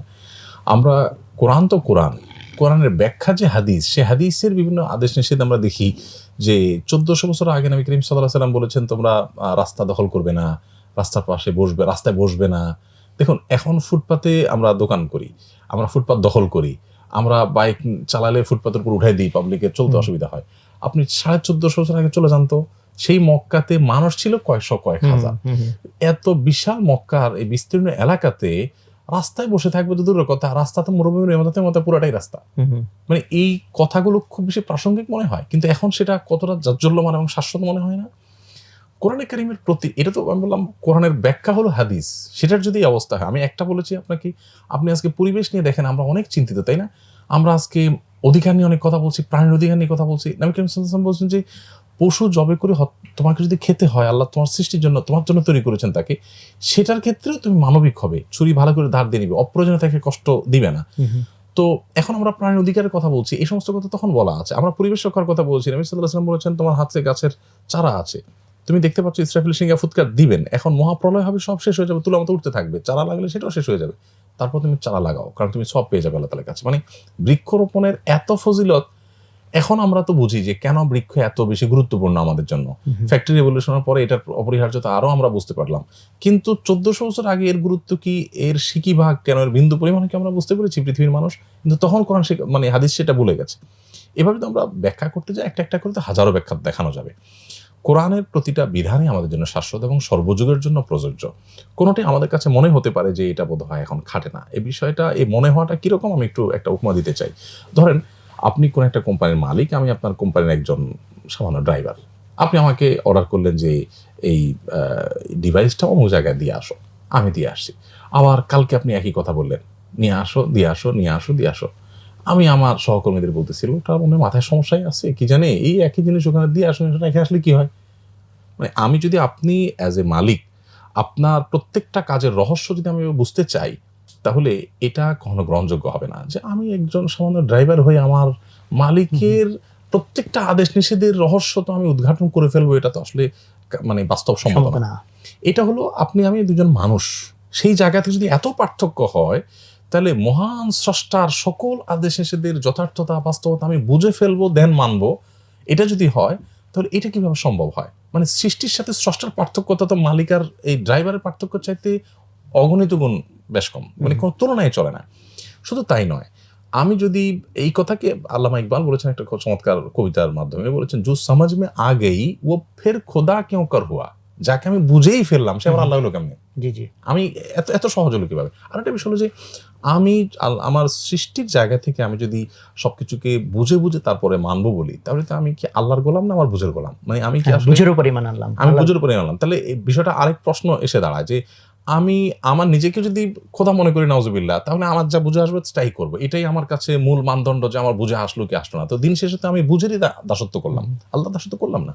তো এই জন্য আসলে ইমানদারের আল্লাহ তাআলার কাছে নিজেকে সারেন্ডার করার সুবিধা হলো যে তার বুঝে আসুক আর না আসুক। দেখুন আমরা এরকম 50টা এক্সাম্পল দিতে পারবো, আমাদের হাতে সময় নাই, যে কোরআন 1400 বছর আগে যেটা বলেছে, 1400 বছরের আগের মানুষরা এটা চিন্তাও করেন এটা কিভাবে সম্ভব, কিন্তু এখন আমাদের কাছে সম্ভব। আল্লাহ বান্দার সমস্ত কাজ হাজির করবেন।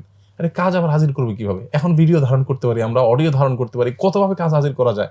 কিন্তু 1400 বছর আগে মানুষ এটা কিছুই বুঝে না, কিন্তু ঈমান এনেছেন, কিন্তু এখন আমরা বুঝলাম। তো আমাদের কাছে কোনো কিছু মনে হতে পারে যে বাহ্যিকভাবে এটা বোধহয় খাটে না, একটা সময় বুঝে আসবে। দেখুন জেনার শাস্তি, বিবাহিত নারী পুরুষ জেনা করলে তার শাস্তি ইসলামী দণ্ডবিধিতে মৃত্যুদণ্ড অত্যন্ত মর্মান্তিকভাবে। প্রশ্নই হতে পারে যে একজন মানুষ দুজন খুশি মনে করেছে, অন্যায় করেছে বুঝলাম, কিন্তু কারো ক্ষতি তো করে নাই, তাতে কি? দেখুন মানব সভ্যতাই এই মানুষের টিকে থাকার যে প্রক্রিয়া বৈবাহিক একটা ব্যবস্থার মধ্য দিয়ে থাকে, এটাই বিলুপ্ত হয়ে যেতে পারে যদি ওই টেন্ডেন্সিটা, বিবাহ বহির্ভূত সম্পর্কের টেন্ডেন্সিটা যদি প্রতিষ্ঠিত হয়ে যায়। আজ আপনি পশ্চিমা পৃথিবীর কথা বলেন, আপনি পূর্বের পৃথিবীর কথা বলেন, আপনি চায়না, ইতালি, সমস্ত দেশগুলো স্ট্রাগল করছে, তাদের যে প্রজন্ম এটা গ্যাপ তৈরি হয়ে যাচ্ছে, মানুষ জন্মের হার বাড়াতে পারছে না। আমি বহু জায়গায় নিজে গিয়ে গিয়ে জিজ্ঞেস করেছি মানুষকে, ভাই বাচ্চা কাচ্চা কয়জন, এখানে আগে কি ছিল এখন কি ছিল? সব জায়গায় একই কথা, ভাই সরকার প্রণোদনা দিচ্ছে বাচ্চা নাও, কিন্তু বাচ্চা হচ্ছে না। কেন হচ্ছে না? কেন হচ্ছে না, তার যদি 10টা কারণ আপনি খুঁজে বার করেন, এর ভিতরে একটা কারণ এটাও যে বিবাহ বহির্ভূত সম্পর্ককে যখন খুব বেশি অ্যাপ্রিসিয়েট করা হয় কোনো সমাজে, তখন বিবাহের প্রয়োজন অনুভব করে না, মানুষ সন্তান নিতে চায় না, আরো নানা কারণ আছে। তো কেন ইসলাম বিবাহ বহির্ভূত সম্পর্ককে এত সিরিয়াসলি দেখেছে যে একটা বড় টর্নেডো, তো বড় ঝড় ঘূর্ণিঝড়ে একটা দেশ শেষ হয়ে যেতে পারে, লক্ষ কোটি মানুষ শেষ হয়ে যেতে পারে, কিন্তু সেটা ওভারকাম হওয়ার রাস্তা আছে। কিন্তু একটা টেন্ডেন্সি যদি নষ্ট হয়ে যায়, তাহলে সেটা ফেরানো সম্ভব না। আমরা ভারতের বোধহয় একটা শুনেছি যে মানে কোনোভাবে যখন ধর্ষণ ঠেকানো যাচ্ছে না, তখন পোশাক নিয়ে কথা উঠেছে যে নারীরা পোশাক ঠিকমতো পড়তে হবে। তো কোরআন সেই কথাটা যেটা বলেছে, এটা বুঝতে আমাদের অনেক স্ট্রাগল করতে হয়। এই জন্য ইমানদারের জন্য বোঝাটা খুবই সোজা, আমি তো আমার বুঝের গোলাম না, আমি আল্লাহর গোলাম। আমার কোনো কিছু এখন যদি বুঝে না আসে, তো হয়তো 500 বছর পরের প্রজন্ম বুঝে আসবে, 1000 বছর পরে বুঝে আসবে, বুঝে আসতে বাধ্য। আর যদি নাও আসে, ডেফিনেটলি সেটার কোনো যৌক্তিক কারণ আছে। যেমন আমি দেখালাম যে অনেক কিছু 14 বছর আগে মানুষ বুঝে নাই, তাহলে তাদের ইমান আনা উচিত হয় নাই। আমরা যখন বুঝলাম এখন ইমান আনলাম, ব্যাপারটা সেরকম দাঁড়ায়। হ্যাঁ হ্যাঁ, না এক্ষেত্রে আসলে মানে যেটা বলেছেন পারফেক্ট, যে আসলে আমাদের নলেজ দ্বারা তো আমরা সবকিছুর ভালো মন্দ যাচাই করতে পারি না। সিম্পল এক্সাম্পল এটাই বলা যায়, যখন কথার কথা রেফ্রিজারেটর যে আবিষ্কার হয়েছে, তো তখন তো আমরা জানি নাই যে এটার সিএফসি গ্যাস ওজোন স্তরে কি ক্ষতি করতে পারে। তখন একজন মানুষ ভাবতেই পারে যে আমি ভাই কার কি ক্ষতি করলাম, সেই ক্ষতির লেয়ার বোঝার মতো জ্ঞান তখন ছিল না, হয়তো পরে আসছে ডেফিনেটলি। আর আরেকটা জায়গা একটু টাচ করতে চাই, সেটা হচ্ছে যে কোরআনের বিভিন্ন আয়াতের ভিতরে আল্লাহ বলছেন কোনো বৈপরীত্য নাই, কিন্তু সাধারণ যারা খুব ক্রিটিক্যালি দেখে তারা বলে যে অনেকগুলো আয়াতই তো বৈপরীত্য, অথবা এটা বলে যে এই একই আয়াতের ব্যাখ্যায় 100 জন 100 রকম দিচ্ছে, 100 জন না হলেও মানে অনেক রকম ব্যাখ্যা এখানে চলে আসতেছে। তো সেই জায়গাটাতে আমরা আসলে কিভাবে এটাকে মানে করতে পারি, সমন্বয় করতে পারি। যেমন ধরেন আমি আমার মোটামুটি অর্থ হয়তো এরকম হবে যে দাওয়াতের ক্ষেত্রে এরকম একটা আয়াত আমি দেখেছি যে কাউকে আমি দাওয়াত দিচ্ছি, সে আমার দাওয়াত রিসিভ করছে না, তো আল্লাহ বলতেছেন তোমার কাছে দাওয়াত দিয়ে যাও, তুমি দাওয়াত দিয়ে যাও। আবার আবার আছে উল্টা, যে কাউকে আমি দাওয়াত দিচ্ছি, সে দাওয়াত রিসিভ করছে না, তো আল্লাহ বলতেছেন যে না, তার সিল্ড হয়ে গেছে, তুমি তাকে ছেড়ে দাও। এরকম যেমন আরো অনেক এক্সাম্পল বলা যেতে পারে যে দুইটা বিপরীত মুখী আয়াত তাহলে এটা সমন্বয়, তখন দুইজন যেমন দুই রকম ধারণায় চলে যেতে পারে। একজন এই আয়াতকে বেস করে যে ভাই তাহলে তো এটা করা উচিত, আরেকজন বলবে না এটা করা উচিত। এইরকম যে ইয়েগুলো আসে, হ্যাঁ পরিস্থিতিগুলো আসে, মতের অমিলগুলো আসে, এই ক্ষেত্রে আসলে কি করণীয়, বা সেক্ষেত্রে কোরআনকে আসলে কিভাবে অ্যাপ্রোচ করা উচিত, কিভাবে পড়া উচিত? জি, কোরআনে কারিমের মধ্যে যে বাহ্যিক বৈপরীত্য মনে হয়, এটা কিন্তু শুধু কোরআনে না, এটা প্রত্যেকটা মানুষের জীবনেই হয়। আপনি আপনার জীবনে অনেক নির্দেশ করেছেন আপনার এমপ্লয়ীদেরকে, যে নির্দেশ একটার সাথে আরেকটা সাংঘর্ষিক, আমি আপনাকে কয়েক হাজার বের করে দিতে পারবো। স্বাভাবিক। কারণ আপনি একজনকে বলেছেন এক কথা, আরেকজনকে বলেছেন আরেক কথা। ওর হয়তো যেটা দরকার সেটা বলেছেন, আরেকজন আরেকটা দরকার, তাকে আরেকটা বলেছেন। এখন আমি যদি বলি যে আপনি এক মুখে কয় কথা বলেন, এটা আমি একটা ছোট চুটকি দিয়ে বলি যে একটা বাচ্চা তার টিচারের কাছে পড়েছে যে 2+2 4 হয়। সে এসে তারা বাবাকে জিজ্ঞেস করছে, আব্বু বলো তো দেখি, মানে কত কত প্লাস করলে 4 হয়। তো বাবা বলতেছে কেন, 3 আর 1 4 হয়। তো বাচ্চা বলছে যে আরে হয় নাই, তোমার তো হয়নি, কত হয় নাই, আমার তো স্যার বলছে 2 2 4 হয়। এখন বাচ্চা 2 2 4 শিখছে, সে 3 এ 1 যে 4 হয় এটা তার জানা ছিল না, তখন তার কাছে কিন্তু এটা সাংঘর্ষিক মনে হয়। কোরআনে কারিমে আল্লাহ রাব্বুল আলামিন, আপনি যেমনটি বললেন যে কোথাও আল্লাহ সুবহানাহু ওয়া তাআলা ঈমানদারদেরকে শিথিলতা অবলম্বন করতে বলেছেন, কোথাও কঠোরতা অবলম্বন করতে বলেছেন, কোথাও মধ্যম পন্থা অবলম্বন করতে বলেছেন। এটা নির্ভর করে পরিস্থিতির উপর। প্রত্যেকটা আয়াত নাজিল হওয়ার প্রেক্ষাপট আছে। আমরা যখন প্রেক্ষাপট দেখি, যেমন মক্কি জীবনে আল্লাহ তাআলা কোনো নির্দেশ করলে তার একটা প্রেক্ষাপট থাকে। মাদানী জীবনে যে আয়াতগুলো নাজিল হয়েছে, আমরা কোরআনের সূরার শুরুতে কিন্তু দেখতে পাই যে সূরাটা কি মদিনায় অবতীর্ণ নাকি মক্কা অবতীর্ণ। এই জায়গায় অবতীর্ণ হওয়ার মানে এই জায়গায় অবতীর্ণ হওয়ার তাৎপর্যটা কি, যে এটা উল্লেখ করতে হয় আলাদা, এটা হলো সেই জায়গাটা যে আসলে মক্কা অবতীর্ণ হলে তার নির্দেশনার ধরন উদ্দেশ্য একরকম হবে, মদিনা অবতীর্ণ হলে আরেক রকম হবে।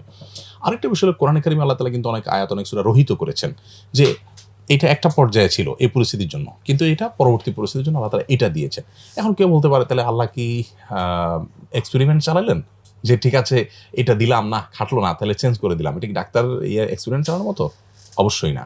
এটা তো হলো যে মানে একজন অভিজ্ঞ ডাক্তার লিখে দেন যে ওষুধটা এতদিন চলবে, এরপর এটা স্টপ হয়ে যাবে, তারপর এটা চলবে। তার মানে ডাক্তার জানে এটা ব্যবহার করার পর এই লেভেলে যাবে, তারপর ওইটা ব্যবহার করতে হবে, তারপরে এই লেভেল থেকে সে সামনে অগ্রসর হবে। সো একইভাবে আল্লাহ রাব্বুল আলামিন কোনো আদেশ দিয়েছেন, এটা হয়তো এই পর্যন্ত চলবে, তারপর ওইটা চলবে। এখন পার্টিকুলার কোনো আয়াত যদি আপনি আমাকে ধরায় দেন যে এটার সাথে এটার সংঘর্ষ আপনি কিভাবে ছুটাবেন, বা সংঘর্ষ, আমরা বাহ্যিক সংঘর্ষের কথা বলছি, বাহ্যিক সংঘর্ষের আপনি সমন্বয় কিভাবে করবেন। তো সামঞ্জস্য বা সমন্বয় করতে গিয়ে আমরা দেখব যে এই দুটার প্রেক্ষাপটটা কি। প্রেক্ষাপট বিবেচনা করলে দেখা যাবে, আচ্ছা এটা ছিল মক্কার জীবনের প্রেক্ষাপটে যখন জিহাদের বিধান ছিল না, এটা ছিল মদিনার জীবনের প্রেক্ষাপটে যখন জিহাদের বিধান এসছে, আর এটা যেহেতু পরে এসছে, অতএব এটাই চূড়ান্ত, আগেরটা রহিত হয়ে গেছে। সো ওইটা আমাদের জন্য এখন আমলযোগ্য না, শুধু পাঠযোগ্য। তো এইটা কোরআন কারিমের সমন্বয়ের একটা মূল সূত্র। একইভাবে হাদিসের মধ্যে এইভাবে সংঘর্ষ দেখা দেয়, সেক্ষেত্রে অবশ্য ওলামায়ে কেরামের দৃষ্টিভঙ্গিগত মতপার্থক্য। এখানে আপনি মতপার্থক্যের কথা যে বলেছেন, এই সমন্বয়ের প্রক্রিয়া থেকে মতপার্থক্যটা অনেক সময় তৈরি হয়। অনেক ওলামায়ে কেরাম মনে করেন যে দুটি হাদিস বাহ্যিকভাবে সংঘর্ষ হলে আমাদের চেষ্টা করতে হবে প্রাধান্য দেওয়ার, কোনটা অধিকতর বিশুদ্ধ আমরা সেটা মানবো, আর বাকিটা আমরা মানবো না, বা বলবো যে এটা আমলযোগ্য না। আর অনেক ওলামায়ে কেরাম বলেন না, আমরা সামঞ্জস্য করার চেষ্টা করবো, যে দুইটার মধ্যে কোনোভাবে সমন্বয় খুঁজে পাওয়া যায় কিনা, তাহলে সেই আমলটা আমরা করবো। তো এখান থেকে কিন্তু এই মূলনীতির উপর ভিত্তি করে কিন্তু মতপার্থক্যটা তৈরি হয়ে যায়। তো একজন মুসলিম হিসাবে তিনি যে থট অনুসরণ করছেন, সেই থটের আলোকেই তিনি আমল করবেন, এটাতে অসুবিধার কিছু নেই। এক্ষেত্রে হাদিসের মধ্যে অনেক বেশি আপনার বিশদ বিবরণের প্রসঙ্গ আসে, কিন্তু কোরআনে এগুলো খুবই কম। কোরআনের মধ্যে আল্লাহ সুবহানাহু ওয়া তাআলা বলেছেন, মা নানসাখ মিন আয়াতিন আও নুনসিহা নাতি বিখাইরিন মিনহা ওয়া মিসলিহা। সম্ভবত 5 নম্বর পারায় আল্লাহ সুবহানাহু ওয়া তাআলা বলেছেন যে কোন আয়াত যদি আমি রহিত করে ফেলি, তাহলে তার চাইতে উত্তম, অর্থাৎ মানুষের জন্য অধিকতর প্রযোজ্য কোনো বিধান দিয়েই আগেরটাকে আমি রহিত করি। আগেরটা যতদিন প্রযোজ্য ছিল ততদিন রেখেছেন। আমরা মদের কথা যদি বলি, মদ আল্লাহ তাআলা হারাম করেছেন কয়েকটা ধাপে ধাপে, আল্লাহ তাআলা হারাম করেছেন। এখন আপনার ওই কথা এখানে আরো ভালোভাবে প্রকাশ পায়। আল্লাহ বলেছেন, লা তাকরাবুস সালাতা ওয়া আনতুম সুকারা, তোমরা মদ পান করে নামাজে যেও না, তার মানে আগে পরে খাও। এই আয়াত থেকে তো এটা বোঝা যায়। তারপরে আবার আল্লাহ তাআলা বলেছেন যে ইন্নামাল খামরু ওয়াল মাইসিরু ওয়াল আনসাবু ওয়াল আজলামু রিজসুম মিন আমালি শাইতান, মদ, জুয়া ইত্যাদি ইত্যাদি এগুলো শয়তানের কর্মকাণ্ড, ফাজলামি, এগুলো থেকে দূরে থাকো। এই আয়াত বলতেছে না একদম দূরে থাকো, আমাদের আগে পরে কোথাও কিছু নেই। তো এই যে এক এক জায়গায় বলছে, ওইটা ছিল আগে, একটা সময় যখন মানুষ মাদককে খুব স্বাভাবিক জিনিস মনে করত, অভ্যস্ত ছিল, একটা সমাজের অনেক দিনের টেন্ডেন্সি হঠাৎ করে পরিবর্তন হয়তো করলে মানুষের জন্য কষ্ট হবে, মানুষ মানতে পারবে না। ওটা তো একটা লেসন যে রাইট, একইভাবে রাইট, যে আমরা যখন কাউকে দাওয়াত পেশ করব তখন তাকে ধাপে ধাপে, হঠাৎ করে একটা লোককে আমি একেবারে মানে পাতাল থেকে আকাশে তুলে ফেলার চিন্তা না করে তাকে আমি ধাপে ধাপে তোলার চেষ্টা করব, তাকে দাওয়াত দিব যে সে ওখান থেকে একটু আসে, আরেকটু আসে। হুট করে একটা মানুষকে আমি রাতারাতি পরিবর্তন করার চেষ্টা করব না, এই শিক্ষাটা এখান থেকে আমি পাই। শুধু একটা লেসন কেন, আসলে একটা আয়াত থেকে যে কতভাবে শিক্ষা নেওয়া যেতে পারে এবং মানে কত আপনার সূক্ষ্ম বিষয় আছে, এগুলো নিয়েই তো কোরআনটা আমার আগ্রহের জায়গাটা। কেন কোরআন? কারণ আপনি আমাকে অন্য 10টা বই দেন, আপনি একটা বই লিখেছেন, পৃথিবীর সবচেয়ে ভালো রাইটারের কোনো বই আছে, এটা আপনাকে দেন, আমি একবার পড়বো, 2বার পড়বো, 3বার পড়বো, 5বার পড়বো, ভাই 10বার পড়বো। আমি একাদশবার পড়বো কেন? কোনো কারণ খুঁজে পাই না তো, কারণ মুখস্থ হয়ে গেছে অলরেডি।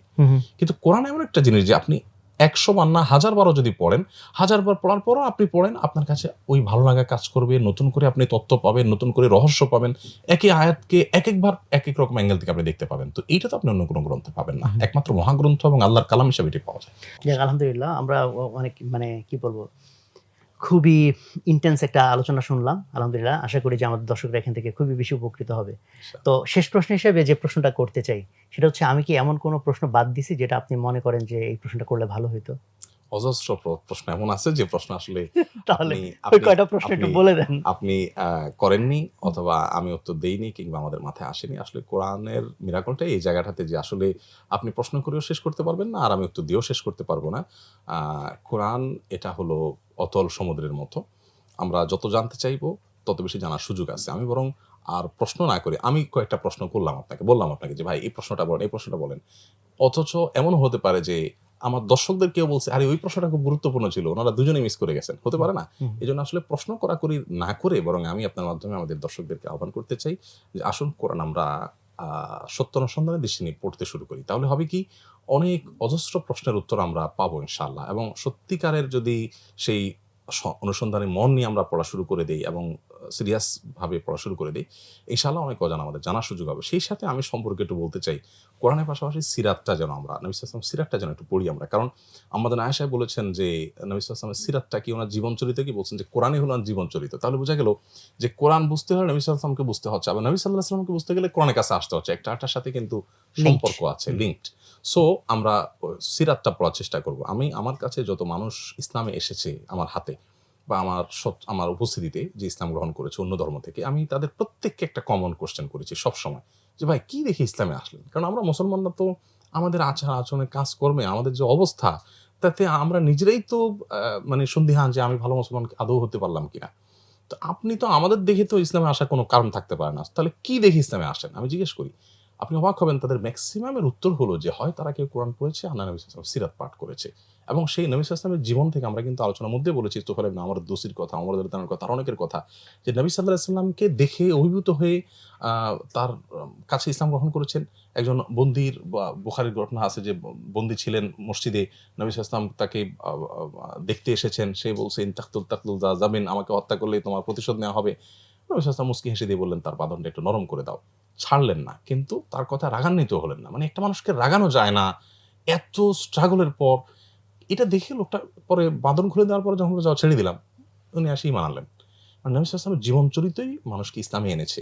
আজও পর্যন্ত যারা ইসলামে আসে, নবী সাল্লাল্লাহু আলাইহি ওয়াসাল্লামের জীবন চরিত্র পড়ে এবং কোরআন পড়ে। এজন্য আমি বলবো যে আমরা যদি ইসলামটাকে ভেতর থেকে ধারণ করার চেষ্টা করি, আমি বলবো আপনি নিঃসন্দেহে কোরআন এবং সিরাত আপনাকে অধ্যয়ন করতে হবে এবং অধ্যয়ন করতে থাকতে হবে। করতে হবে মানে কোরআন একবার পড়ে শেষ করছেন না, সিরাত একবার পড়ে। আমি সিরাত গ্রন্থ, বিভিন্ন সিরাতের গ্রন্থ পড়ে দেখেছি যে একেকটাতে একেক ধরনের আমি পাচ্ছি, উপকারিতা পাচ্ছি, এবং প্রত্যেকটাতে নতুনত্ব রয়েছে। আপনি যদি নবী সাল্লাল্লাহু আলাইহি ওয়াসাল্লামের জীবনের শুরু থেকে শেষ পর্যন্ত ধারাবাহিক সবগুলো শেষ করেন, সেটাতে এক ধরনের পাবেন।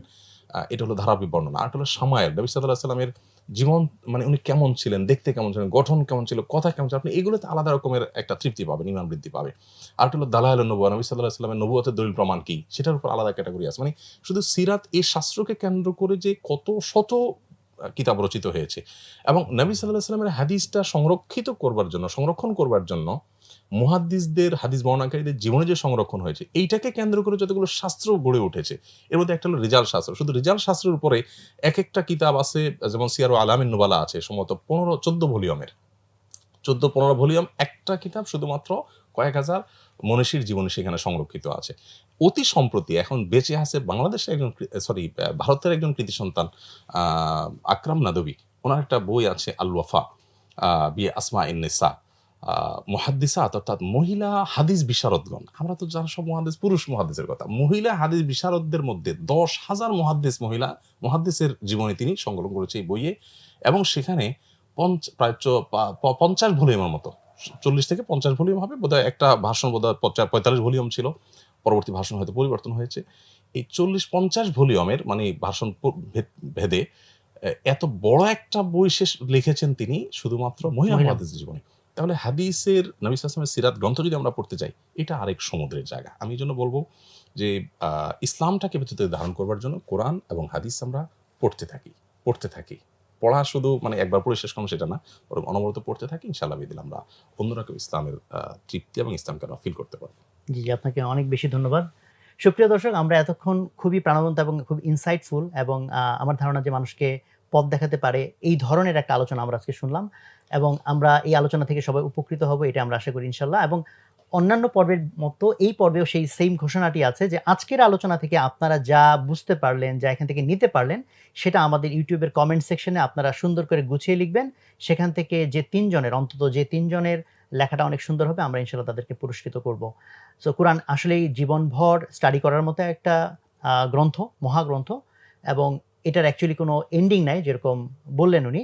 সো আমাদের এই জীবনে কোরআন যাতে পাথেয় হয়ে আসে, সেই প্রত্যাশা থাকলো সবার জন্য। আমরা সবার জন্য দোয়া রাখবো। সবাই ভালো থাকবেন।